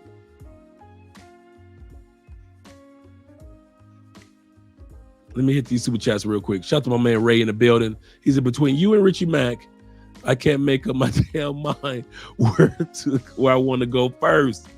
Love your content, bro. Shout out to Ray. Hey, me and Andre plan to Zoom out there next year anyway. But I won't lie, I love being here in Colombia. It's just so much to see, but it's just so much beauty out there in Thailand as well. If it were me, I would go to Thailand first. They say do not come to Colombia first, because if you come to Colombia first, it will be your last country that you come to. Not in a negative way, but you'll find yourself comparing every country to Colombia. And that's true. Every country that me and Andre go to, we be like, in Colombia, this would only cost. In Colombia, it would be bigger than that. In Colombia, they would never do that. You find yourself subconsciously comparing every place to Colombia because it's such a beautiful country, so many things to do, so many people that just so much. We were in Europe, we're like, ain't nobody smiling. I'm used to people that smiling and walk past each other and speak and say hello. People don't speak. What is this? So you kind of like compare every little thing subconsciously to Colombia. So go to Thailand first. Go there first. Enjoy yourself. All the wonderful things that we've been seeing and hearing from all the guys. Then come to Colombia. Because if you go to Colombia first, I promise you're going to be spending too much time comparing Thailand to Colombia. Thai women are beautiful, but ain't nobody got a fat ass like the Colombians. Like, I'm used to fat asses. Hey, I don't know. This ain't like Colombia. Where the sisters at in Thailand? Ain't no. They got sisters in Colombia. You see what I'm saying? You don't want to do that to yourself. Zoom to Thailand first. Enjoy yourself. I know you will. Then come to Colombia. Because I'm telling you, you go ahead. Go ahead and go to Colombia first. You're going to be mad because you're going to be comparing Thailand to Colombia in subconscious ways. Shout out to my man, Grow Talk once again, man, with the $5. He said, don't discourage the ones that will go. Don't discourage the one that will get got are going to get got. That's true. He said, you can't tell them shit. You may never know how many people you've helped and saved, Ray. Maybe I don't. I'm like DC Rob. If I could just help one bruh say, you know what? Maybe I should slow down and take my time and meet a good woman. I've seen a couple of you guys. One brother I did a consultation with. Got my first consultation marriage, right? Did a consultation with the brother. Came down to Cali. He did exactly. We hung out. We still hang out. Hung out. He met somebody. She was an ex beauty pageant contestant. He's like my age, like 56. She was like 40, 45. Gorgeous. spoke English and Espanol. We all hung out and everything. It's this time, my man, a couple of your brothers can remember if you were there. We went to the movies right out here in Chippy Choppy, right? And I hadn't seen him for like maybe a year. I said, I took him to the dentist, got his teeth done, everything, right? Cool brother. I say, man, I'm at the sports bar with the rest of us fellas hanging out. He walks. I said, man, when you get back? He said, I'm always here. I said, what do you mean you always here? You ain't reach out to me. I ain't get a chance to talk to you. Ain't get a chance to eat no breakfast, no lunch. What's going on? He said, man, me and so-and-so got married, man. I said, no. I mean, great couple. Great couple. She ain't in no rush to get back to the States because her career now is she's the announcer for beauty pageants. So she's the one with the microphone interviewing the ladies and doing the announcements. And she's the one that gets the card to make the announcement of Miss So-and-so and Miss So-and-so. So now she's still on television. So why would she throw away her career to move to the States? So now he spends most of his time down here. Married couple. Brother took his time. He got himself on track first. He got comfortable and got to know Colombia first. Then the universe gave him the woman that would eventually become his wife. And I mean, she is a sweetheart. Sweetheart. Once dudes start realizing to slow their ass down somewhere and realize there are a lot of good women that are here. Now, most of you guys would have never taken the time out to deal with a woman or want to be with a woman that was a beauty pageant contestant that won several beauty pageants in Colombia. You know how fine you got to be to have won beauty pageants in Colombia? You know how fine you still got to be for them to say, now we're going to give you the microphone and you can be the announcer on camera. But most of you dudes would never talk to a woman like that. And that's why he followed my advice, got him a professional woman, and he living his life. I say, ain't this about a blip? You always, Dre, I'm always down here. He said, I'm flying up and down here all the time. He said, we're married now. He said, I got my visa now. I'm like, what the heck? I'm like, all this happened since the last time I saw you? He said, yeah, man. He said, we're doing good. I say, dang. I'm so happy for the brother, man. So happy for him. I say, no wonder you smiling with them big teeth now. I ain't mad at the teeth white now. Shout out to my brother with the $10 super chat. He says, Valencia, Spain. We just got back from Madrid. Got 9s and 10. You know what? I was impressed. I was not impressed with Madrid as much as I was impressed with Barcelona. But either way, you're right. They got some beautiful women in Spain. I ain't gonna even lie to you on that one. I'm talking about from all different colors. You right. You ain't lying, brother. You ain't lying. They got some nice ones up there. He said, I do upscale only. Yes, I ain't mad at you, brother. He said, I'm the only brother there often. You live in my life. You know how many restaurants and bars and events and things that me and Andre go to, and I'm the only brother in the room. Or even here in Colombia, when I see some brothers and sisters in 5-star restaurants, I'll be so proud because I know that they spending Colombian dollars. And if they got, hey, you got a piece of paper if you up in this restaurant. And so it feel good when I see brothers and sisters in that restaurant, because I'm usually the only brother, except for us at the table, that's in some of these spots that I go to. So I feel you, brother. Shout out to Spain. Yeah, they got some niceys. I'm talking about some beautiful women in Spain. Morning Dry Coffee Break says this. He said, greetings, Andre. I appreciate the appreciate the valuable content. Shout out to you, brother. I'm glad that you're here. Blue Exodus is in the building. Shout out to you, man. I didn't know you were here. He said, doing these male deleted stories are making me want to just stay in my Airbnb with my Afro Latina friend. Basically, yeah. I'm gonna tell you something. Some of the most fun that Colombian women will show you is during the daytime. Get you a Colombian woman that likes to show you doing stuff in the daytime. There's so much to see, so many places to go in the daytime, not just at night. Going out at night is cool and fun. But I kid you not, man, there's so much to do during the daytime. Me and Andrea, in all the countries we've gone to, we've only gone out at night it's like going to the club.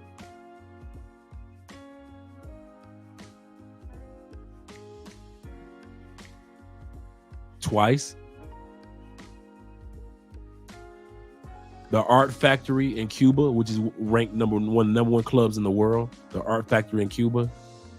And then when we went to London, we went to a Jamaican club, a reggae club.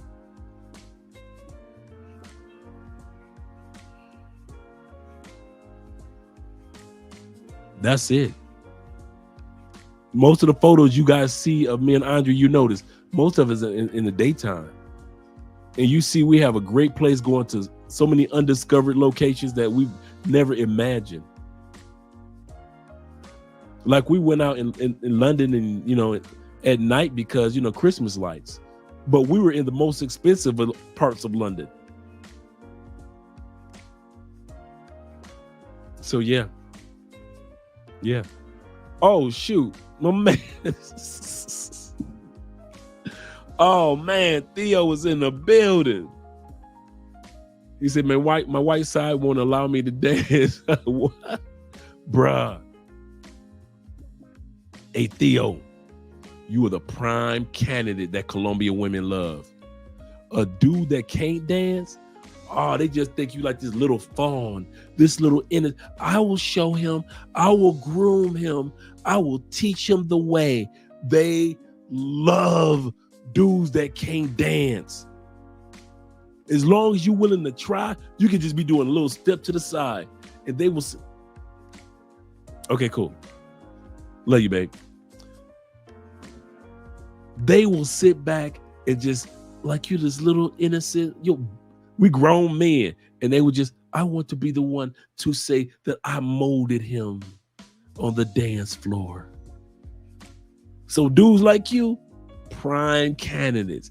All they ask you to do is come to the dance floor, and they'll take over the rest. You ain't got to worry about nothing else. Kid you not. I kid that. I do know, Theo. Shout out to you with the $2 super chat. My man Timothy in the building as well. He said, first time on your channel, what time do you air? On Wednesday nights, Friday nights, and Sunday nights between 8:30 and 9 o'clock. Always Wednesday nights, Friday night drink in hand, and Sunday nights between 8:30, 9 o'clock every week. Next, just announcing next Wednesday will be me and El Guapo on his channel. So we're going to be broadcasting on his channel. I'm going to be announcing it, letting you guys know. Don't bring your ass over here on Wednesday. Or I'm going to do an early broadcast, and then we're all going to shoot over the Guap channel, El Guapo, because you got two American brothers married to Colombian women that could give y'all the 411 on how to do it. And even if you're not looking to get married, just looking for somebody that got, you just looking for a regular, everyday Colombian woman that ain't gonna drive you crazy. Shout out to you, Timothy. Welcome to the team, brother. Welcome to the family. He said, do you do consultations much and how much? Yes, the consultations information will be emailed out to you. All you got to do is send me an email. You'll get the cost of the consultation, the hours of the consultation, and you'll also get what goes along. I have just the, not the PowerPoint, but the check marks of all what you get in the consultation. In December consultations, we have we're doing December discounts. So December consultations have a 25%, almost 30% discount on the consultations during the month of December. So just shoot your boy an email. That's it. Let me go back here. My man Jimmy J once again, he says, sounds to me like with the 10% that American women look for, except we're not playing games. Yeah. That small 10% of Colombian women that make all the other women look bad. I'm telling you guys, I mean that from the bottom of my heart. Most Colombian women ain't on that. They are not. I will sit down around my Colombian female friends, or I'll sit down around Andrea's family, and I'm just watching all these women, beautiful women. I'm just sitting there watching, right? And I will subconsciously say to myself, not one of these women at this event, and it could be like 60 women, have ever thought about drugging somebody or robbing a dude. All these women got jobs to go to tomorrow morning after this celebration. But then if I listen to what certain groups of guys from the States or from Europe tell about their experience, they make it seem like all Colombian women are out to get you. And I'm looking at all these female friends and colleagues and family members I got, and I'm like, these women have not imagined what it will be like to rob a dude. They wouldn't know the first step of doing something like that. And there are millions of women here in Colombia that their brain doesn't even calculate to rob a dude, to hustle a dude. When they be like, man, you married a woman in Colombia, you know you're gonna be taking care of family. Yes, if she broke and her family broke, you dealing with broke people. I purposely not only made sure I got the right woman, but I put myself and my economics in the right family. I ain't had to support Andrea's family and Andrea doesn't support her family but Andrea's family is more or less like, make sure that y'all take care of, they be on us when y'all go buy a piece of property. You know you're gonna need some this and that. Why don't you invest in? Well, if you purchase 3 of these, they giving us investment tips. But if you marry a family that's broke, they ain't give you no investment tips. They hoping you can feed the clan.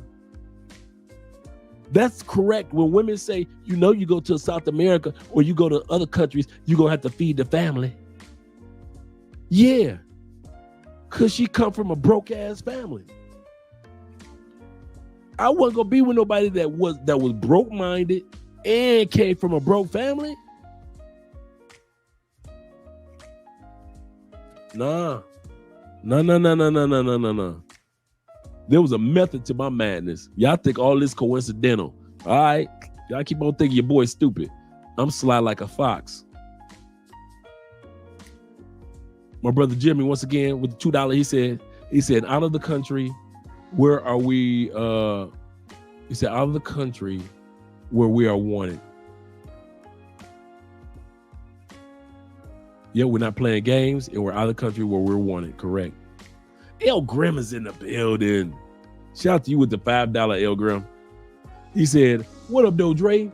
He said, I remember when I used to watch streams and think that this was common sense, you would think, and then found out that most dudes need this written in crayon. Yep. You would think it was common sense. You would think dudes act like they got some damn sense in their head, and you are absolutely correct. Official Kobe, shout out to you, man. I like that title. He said a few vetting requirements. True. Does she have a job? C. Is she in college? C. Now let's stop right there. If she tells you she's in college and she's been around you for 5 days, she ain't in college. Ain't no college student got 5 days to be up under you 24 hours a day. What college student you know in the States that's in college and she got 5 days straight to be with you? She ain't been in no courses. She ain't read no books. She ain't talking. Think about it, guys. If she's in college, she's subconsciously. So let's say she's in college in Colombia. Let's say I've seen these campuses and they got some huge college campuses. Let's say she's in college here in Colombia. But the way that she converses with you, she never talks about school. She never talks about, I remember this one time I was in class. Oh man, that reminds me when I was studying. Oh man, my classmate's dad does that. She doesn't talk like that. That heifer ain't in school. If she telling you, well, I don't have any money, I'm going back to college. That heifer ain't never been to college. She is not going to college. She has never been to college. Let it go, bruh. Let it go.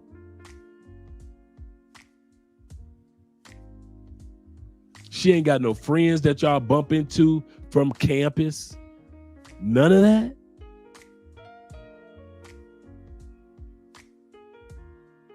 But you believed her because she's so pretty. My man is 100% correct. He said, is she in college? Correct. Is she going after some type of trade? Does she have a passport? Wait a minute. You falling for a woman that ain't got a passport, fellas? Passports ain't that hard to get in Colombia, just like they ain't that hard to get in the States. You fall in love with her, she's supposed to be in love with you. Y'all supposed to get a visa together. You can't get no visa if she ain't got no passport. She can't come visit you in the States. She ain't got no passport. So why fall for her? Smash her? Yeah. Get rid of her for somebody that you know that got a passport. He correct. Does she have a passport? What about the kids? Does she have any kids? What part of town does she live in? Come on, fellas. Y'all be falling for chicks and y'all ain't getting no info, no intel. All you military dudes that be falling for chicks in Colombia, you ain't getting no intel? None? You just getting tail, so you happy. All you needed with her to do was to lick your booty 2 good times. Now you open up your military pension and you giving her money.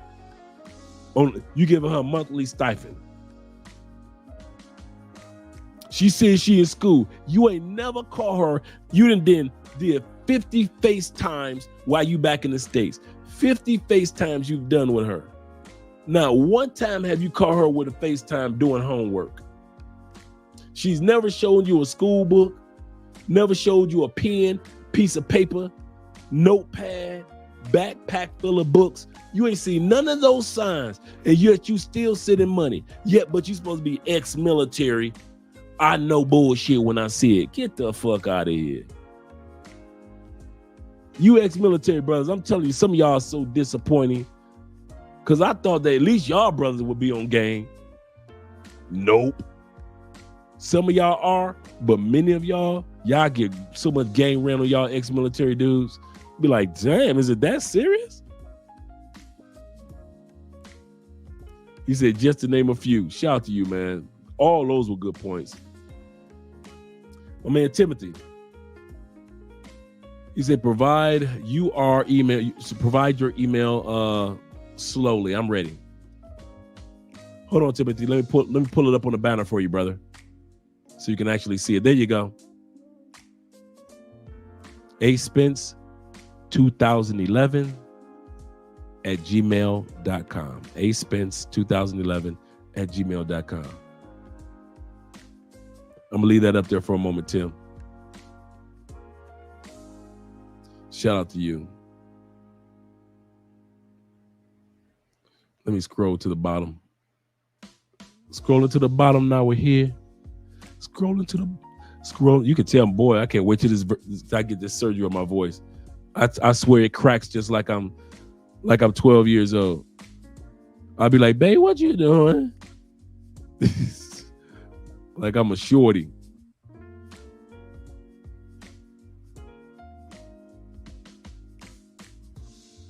OGT is in the building. He said, if you are that dumb, you get played like that, then that's on you. I couldn't have put it any way. It's our responsibility. He's 100% correct. Josh B, shout out to you being in the building as well, man. He said, I will say you have to be careful no matter where you are. 100% correct. No matter where you are, you have to be careful. Charles said this happened in the Philippines. Yep. Sad story about the dude. He said, dude got zoomed. Sad, really sad. He got finessed off high school play. I'm like, man. He said, my name is Theo, I can't dance. Why am I half white? He said, what can I do? I'm telling you, Theo, man, you prime candidate for that dance floor. I was just like you. I didn't know none of all these dances that they do here. I didn't know none of that.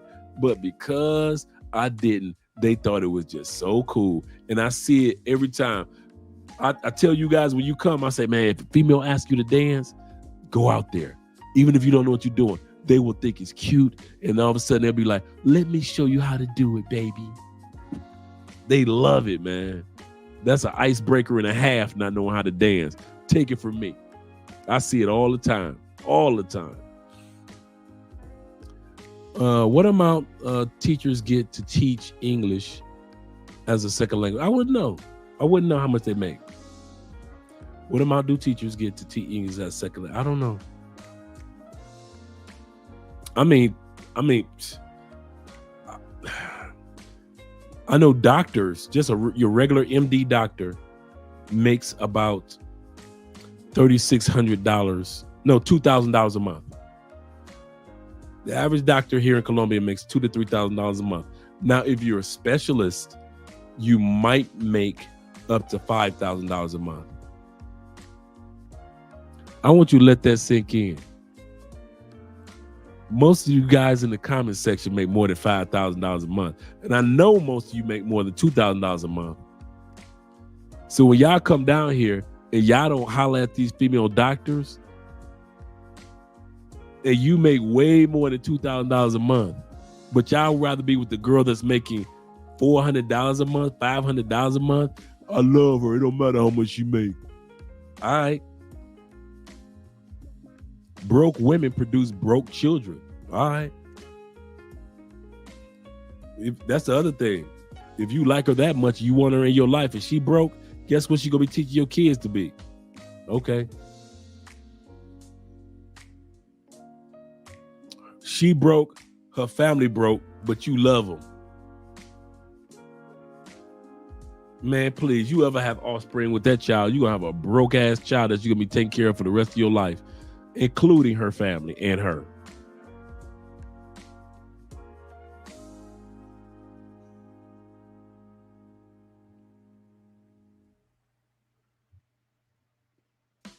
The $10 super chat, my man says, shout out to my man Charles in the building. He says, Charles says, let me get to this. Maybe they ain't really ex-military. Get him, Charles. He said, at least not at the leadership level, because we are trained better than that and train others. Good point. That's an excellent point. Not only being aware yourself, but you train others to be aware. That's a good point. Shout out to you, Charles, for that one.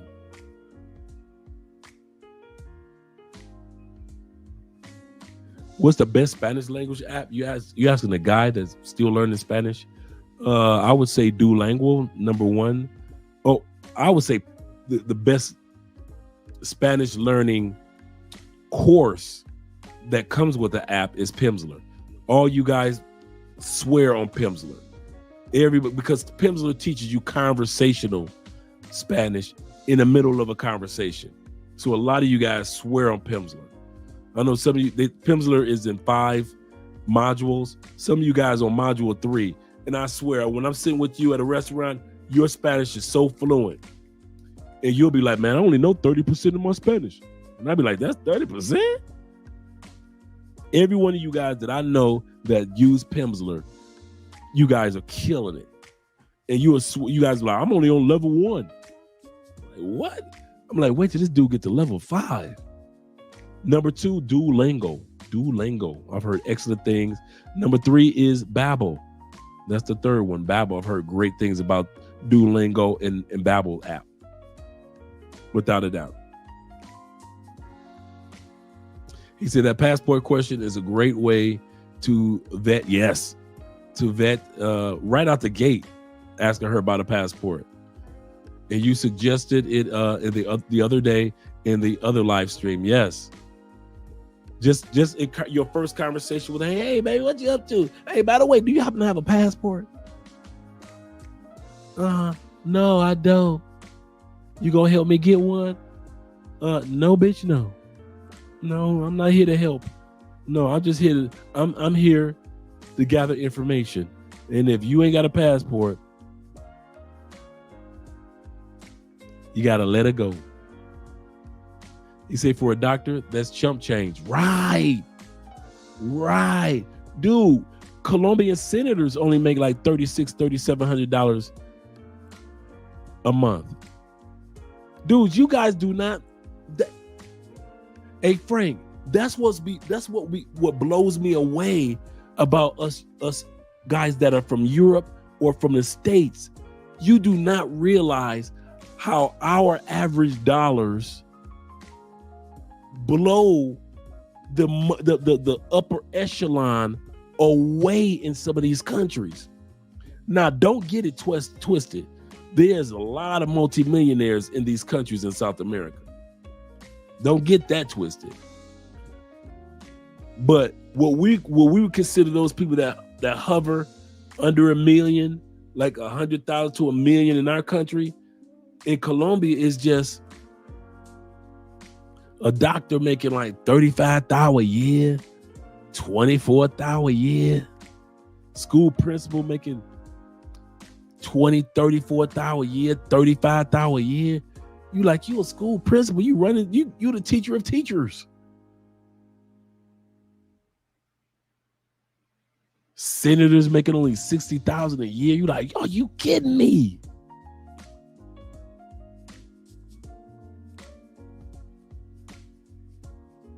Yep. He said, damn, I'm a retired firefighter. He said, my pension is close to a doctor specialist. Yeah, a DRS. Yeah, bro. I kid you, I'm not lying. I am not lying. My doctor is a brother. That's what he make. And every other doctor. And I looked it up online to find out, okay, is he for real? That's all they make? And I looked it up online, and that's how much Colombian doctors make.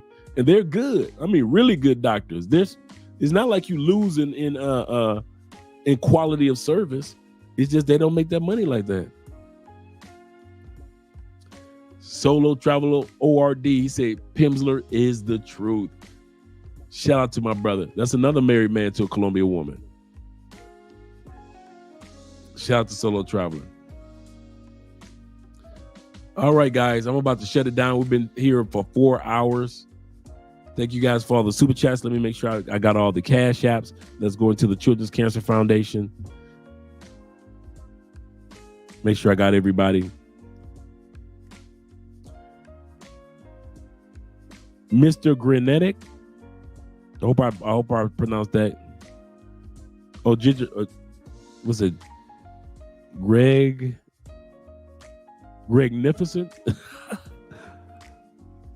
I got you, Mr. Greg-nificent. He said, for brothers, gotta travel more than just the women. He's so correct. Thank you for the $5 cash app. Twin, $20 cash app. Going to the Children's Cancer Foundation. And once again, all the other brothers, B Hull, $5. Ethan, $5. And my man Willie Brown, $10. And Walter, who sent me, no, who's that? No, that was the last one. But shout out to you guys. He said, I think salsa dancing is sexy. So do I, bro. And it's so much fun, man. I think salsa dancing is so much fun. Now I see why people that be in their 80s. What I love about salsa, you can see an 80-year-old dude that dances better than his 29-year-old dance partner. I kid you not. You would see some old dudes. I was watching a dude that's 83, killing the dance floor. 83. His dance partner was fine too, and she was like 29.